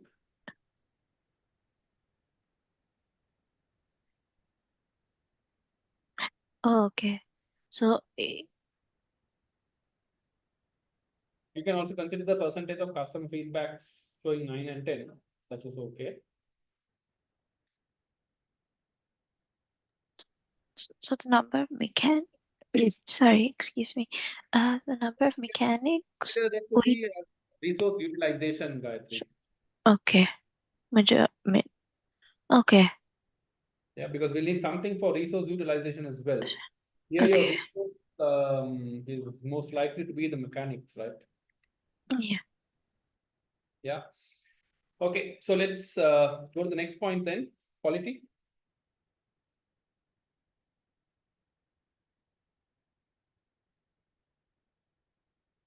Quality. So under quality, I think we discussed that we look at the jobs or percentage of jobs from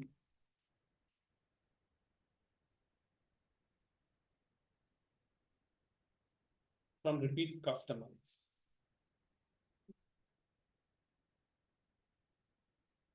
That would be number of jobs from repeat customers over total number of jobs. Yeah. Number of jobs from repeat customers.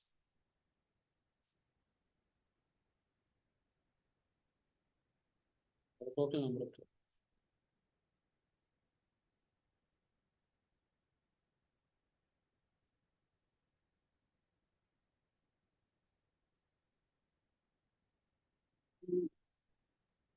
Then what happens?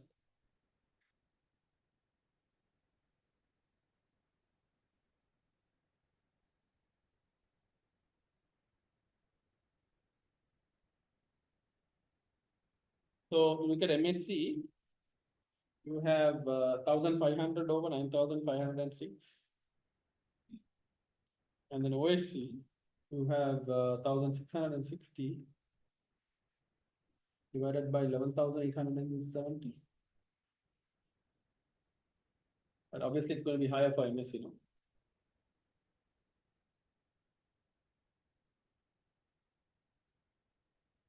So,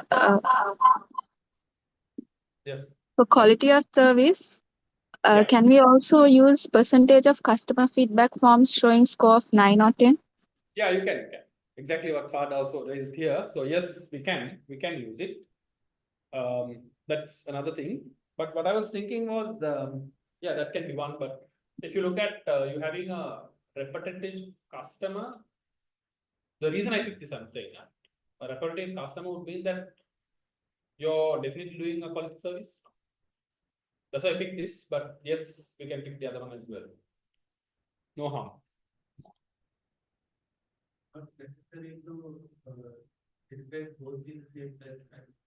You can pick one of those. You don't have to do both.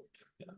I think when we writing, describing, we can take points from that. You can take point from that. You can say definitely yes. You can say the quality. Now, for example, what is this MSC's percentage? 15.8% of repeat customers as opposed to OSCB 13.98. And you can say that this is also evident in the customer feedback form. It shows 80% scoring 9 or 10 for MSc and only 70% on average for OSC. Okay, Salma? Yes, sir. Okay, good. Good. Good.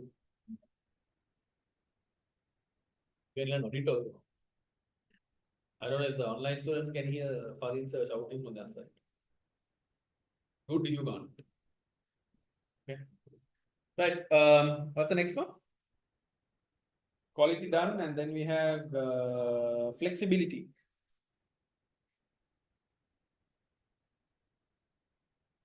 Flexibility. How do you think we measure flexibility?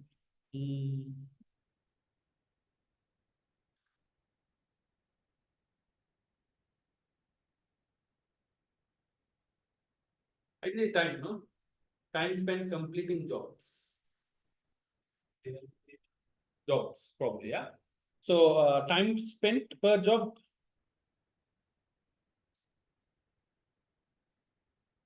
Right.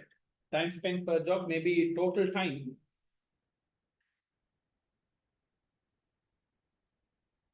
Divided by number of jobs.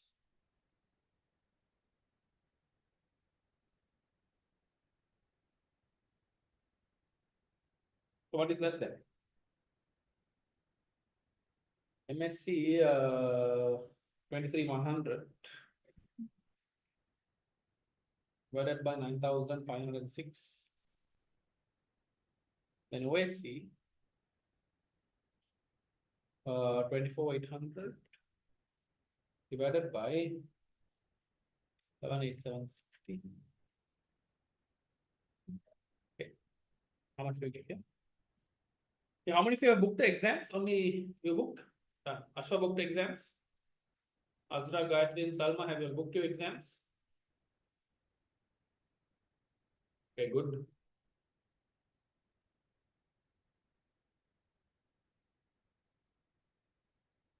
The rest, have you all booked exams? Gayatri, Salma, and Gayatri is done.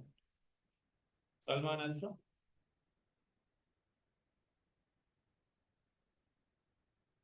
Okay, perfect.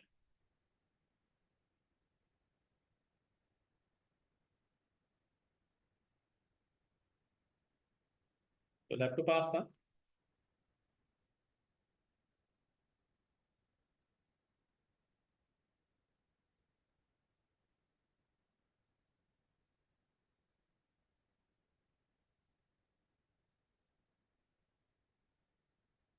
Okay. Right. How much do you get here? 0.43 hours Yeah.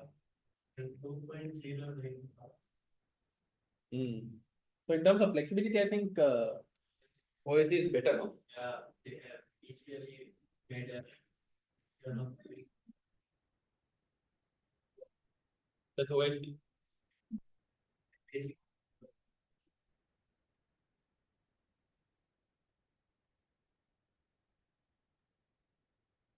Okay. Now see, it's a good thing that this came up this way, because now see, MSc, they're taking 2.5 hours.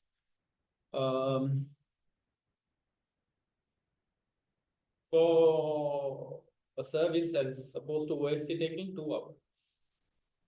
Why are this?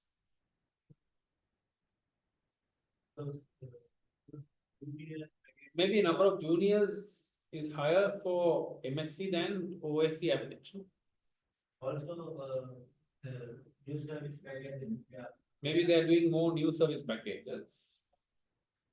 And also, if you look at the ratings, MSc has a higher rating, no? 80%. Which means if they're taking a bit more time, a little more time than OSC, but customers are still satisfied, which means they're doing a great job in terms of the 2.5 hours is spent.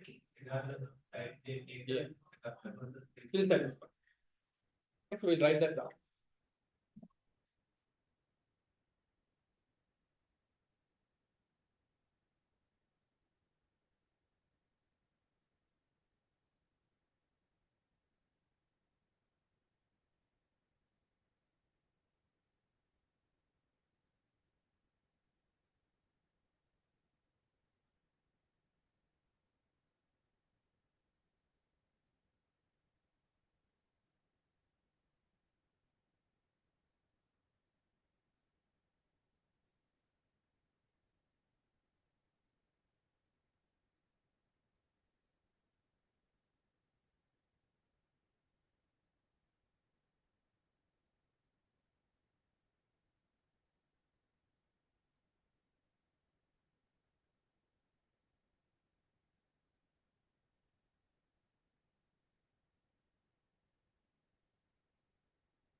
Yes, I hope you're writing down that what we just discussed.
So, Yes. sorry. For innovation as well as flexibility, could you use both the Okay. packages Alright. introduced? Sorry. For innovation. And for flexibility, could you use both for both of them? Could you, well, in theory, obviously, if you use one for one, you can't use the other. But if you could you use for both of them? Could you potentially use the the package introductions because you're catering to each of well to your market? Flexibility. You said flexibility, right? Yeah, Flexibility Uh, and as well as obviously for innovation, of course, you can use that definitely. Can you? yeah, you can. Yeah. So but for flexibility, because they are catering to their market, or is that a no?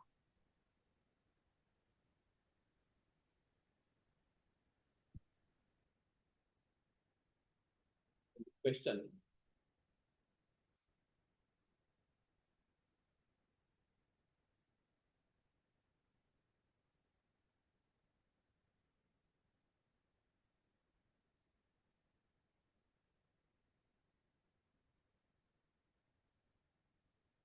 What you're trying to say is when you are flexible, you provide people with more and more packs that you've developed. Is that what you're trying to say?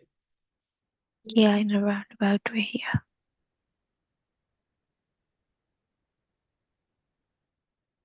But if you really look at point number 3 in the notes, the service packs that they have introduced, does it really bring flexibility is the question. Now, for example, free valets for orders over 100. So these are like bundle packages where if you have $100 bill, you're definitely going to get a free valet. But would that improve flexibility is the question mark, no?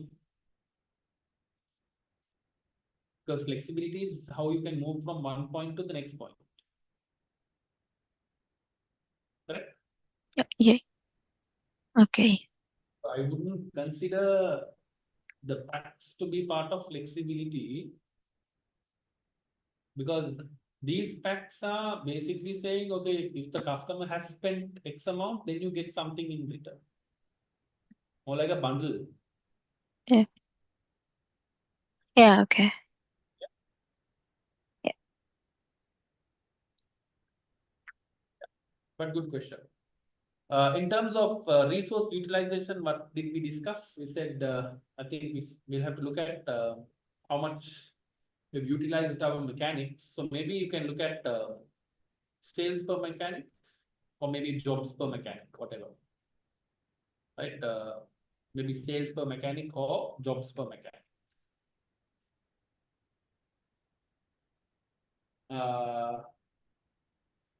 But they don't mention that each mechanic attends to one job. So I wouldn't consider jobs per mechanic in that sense. Then I think sales is better because I think you'll have a junior mechanic and a senior mechanic working on one vehicle, maybe. We don't know. Right? So this would be total sales divided by total number of mechanics.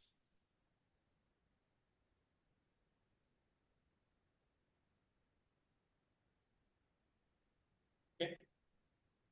So in that sense, what do you have for MSc and OSC?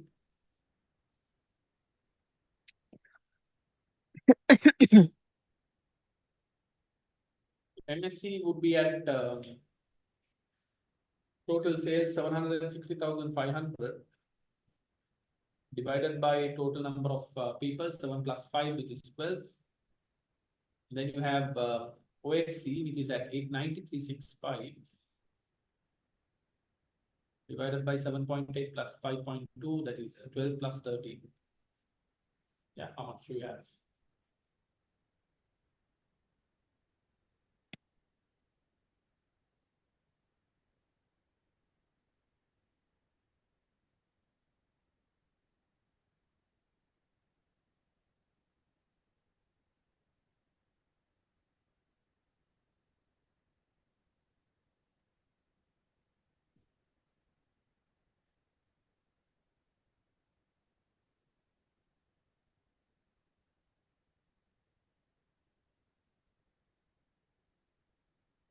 Hmm? 3,375 per mechanic. Okay. 68,489.6. Per mechanic. Okay, so something like 63,000 and 68,000. So there's close to 5,000 difference per mechanic. Despite OSC having higher mechanics. Maybe maybe this could be due to the time taken, right? Because we said previously that it was 2.4 hours versus 2.09. So you have half an hour extra that you're considering for every one job, which could have resulted in the sales per mechanic being lower for MSc as opposed to OSC. So maybe you can write that down as well. I don't know. These are just my thoughts. Huh? You'll have to give input as well.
Last one.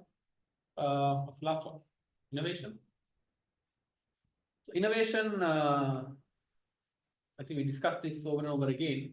But in this case, how would you look at it, right? Number of new services, we could take the revenue generated from the total three services and compare it with the total three. Good, very good. I think that is exactly what we need to do.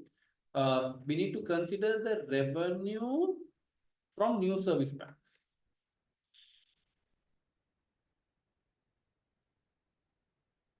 Right, or you can consider maybe total revenue from new service packs, but as a proportion of total sales. So divide this by total sales. Otherwise, it's not giving a percentage. No, you can't compare. Because just looking at number of service packs won't help. 3 and 2, I can introduce 100 different service packs, but if people are not purchasing it, there's no point. Right, so then you can do the same for MSC and OSC. So you have to ensure that people are buying and you are generating some revenue from this. Otherwise, there's absolutely no point. So here I think they're giving you 658 and 54,000 divided by total sale 760,500. As a percentage, you can figure that out. And here it is 44 and 42. Obviously, it's going to be lesser than 893,665.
Okay. What's the value for? 23.4% and 9.66. What can I say here? Obviously, MSA is doing a fantastic job in the approach to bringing new packages, which has helped them generate comparatively higher revenue. Right. Yeah, even OSC, if you look at the in terms of absolute numbers, significantly less, no? 44,000 and 42,000 compared to 658 and 54. Maybe you could also a different way of looking at it is average revenue per new package. I'm just looking at different ways of looking at it. This is another way of looking at it. I wouldn't consider number of new packages because anyone can introduce 100 new packages. But you can't reward them for that because if there's no benefit from it. Yeah, good. Okay. Right. Then part B, explain how the standards and rewards block support the dimensions block in Fitzgerald and Moon's building block model. What do you think? So standards will obviously set the target that you need to achieve. Right. So I gave you that building block there on the top. You can maybe use that. Right. So you have ownership, ensure that it's achievable, and also it's fair across all employees. The rewards block, obviously one is it provides a motivation for them to achieve those dimensions. You have to give sufficient clarity to say, okay, this is how you're going to be rewarded, and it has to be within the control of the employer. Okay, so if you can just mention those, should be okay. You want to write down a point? Okay, yeah, sure. You can say there in part B, the standards block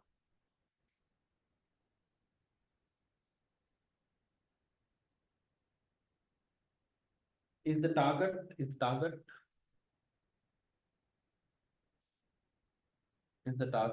set for each of the dimensions. The target set for each of the dimensions.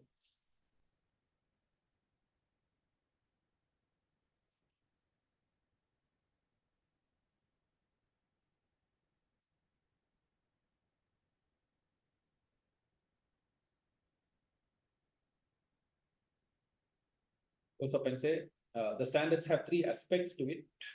The standards have three aspects to it.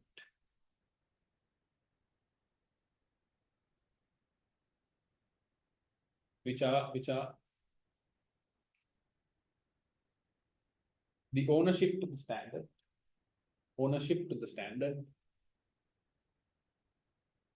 which are ownership to the standard. Within brackets, you can say who is responsible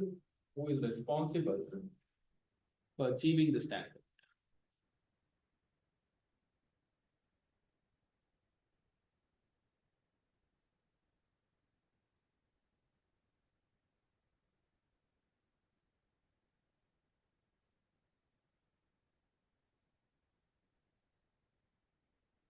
Then comma the achievability. The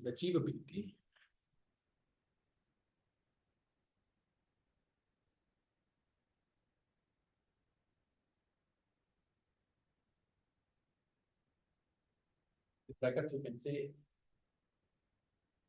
what level are the standards set at? What level are the standards set at?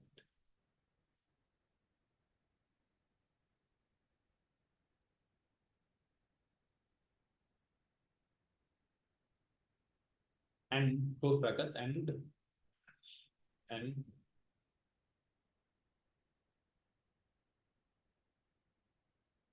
is there equity? Is there equity in it? Is there equity in it? Within brackets, you can say, can it be used? Can it be used? Can it be used as a fair appraisal across the company? Can be used as a fair appraisal across the company.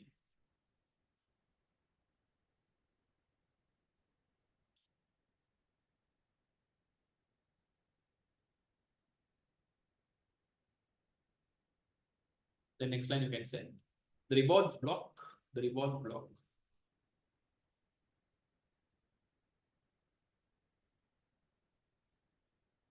ensures that employees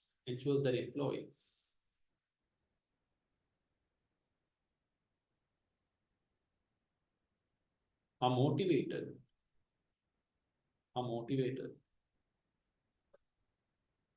to achieve the standard.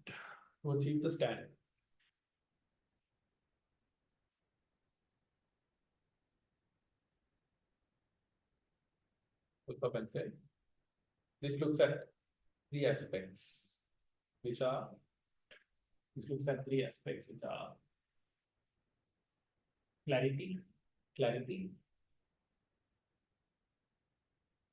Within brackets, you can say, is the system understandable to all employees? Is the system understandable to all employees?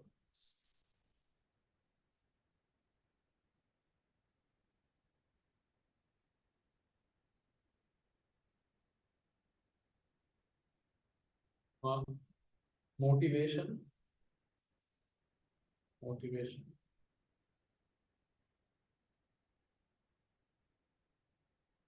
Within brackets, you can say, will employees be driven to achieve the objective? Will employees be driven to achieve the objective?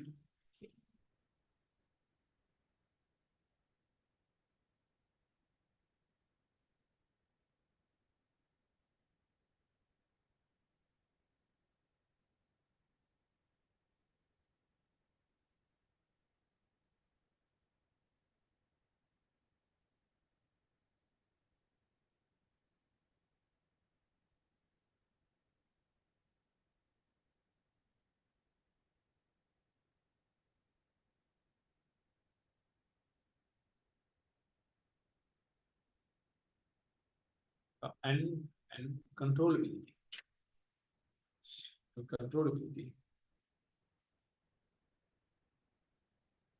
Then brackets you can say,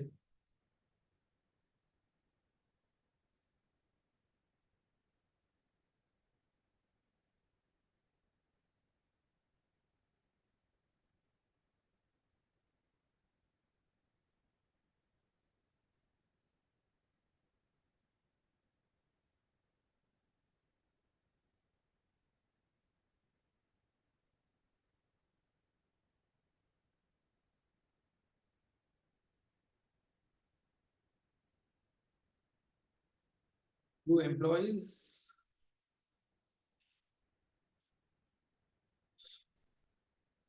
have control? Do employees have control over the responsibility, over their responsibility?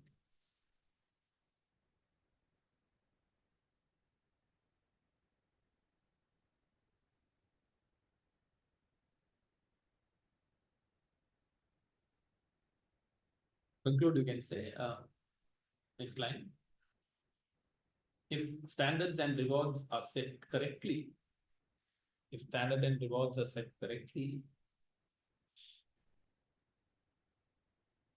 is likely that the goals will be achieved.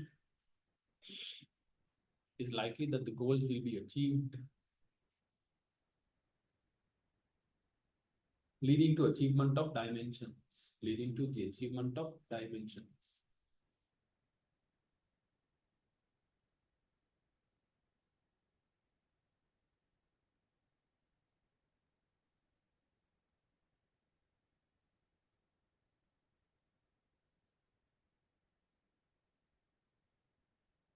Salma is asking, how is the marks divided in part A? So you will get 1 mark for each of the calculations that you do in terms of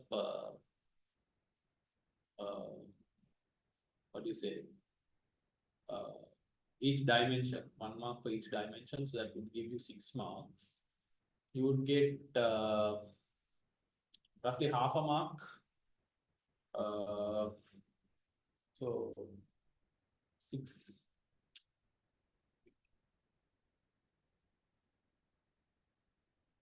So you get 6 into 1, that is 6 marks. You would get 6 into 0.5, 3 marks for justification. So this is justification as to why you selected that. This is your performance indicator. And then discussion or explanation or analysis, you would get the remaining marks. So how much is that? 6 plus 3 is 9. How many marks are remaining? 16.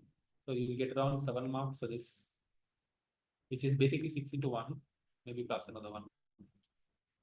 That's how you get this. Okay. Right. Read through and see. Any questions, please ask.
Okay, are we good? Right. I think we'll stop there. I gave you 10-minute break before, so 5 minutes break now. Understand. Okay, so we'll stop there. And next week we'll do some questions on variances and budgeting.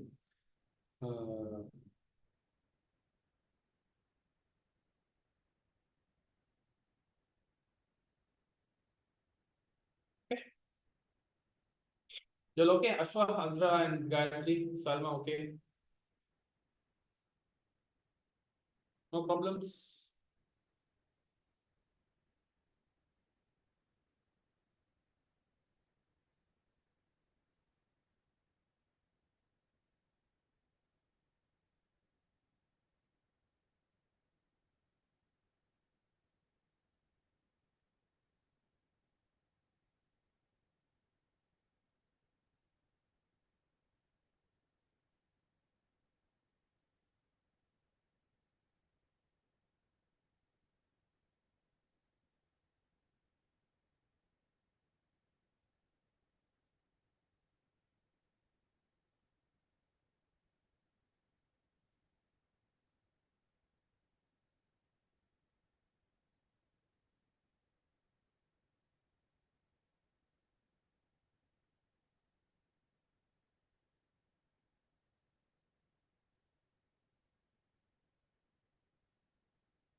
The company is depicted as follows. Total volume system with the function. What selling price per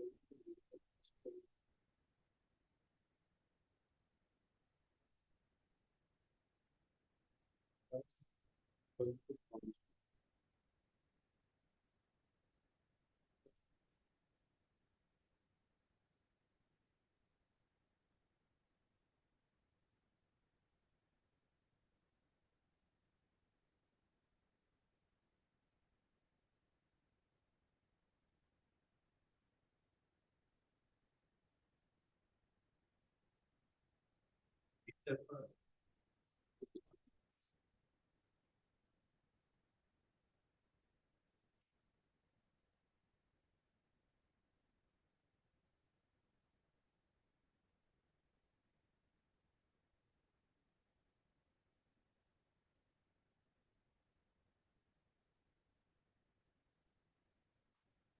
Increasing the extent, that's a small bit. Something like this is a fixed cost index. Let's look at your variable, your total cost. The answer parallel. It's your variable cost per unit is the same. Actually, A is the answer, but it's variable cost per unit constant, but sales price per decrease. Decreases for sales, store, 2000, and then A is the answer.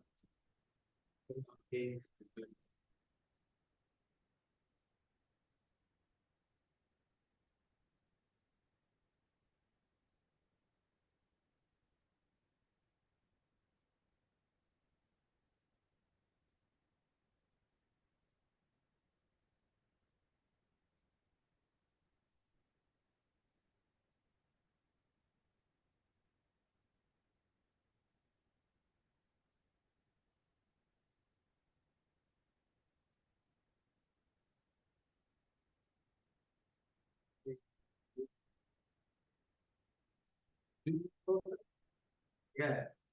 So T, you have to purchase things. Yeah. 400 into, well, basically 500 into 45. Then B you get, there's already 200. So that you don't no longer use this. What is the alternative use for that? Save. It is a resale price. You can possibly say it 40 into 200. The remaining 200 that you buy current purchase price. 52. That's what it is. That's what it is.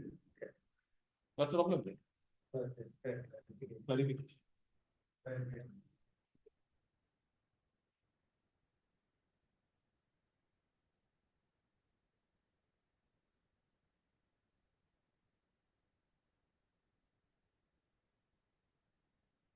It is you.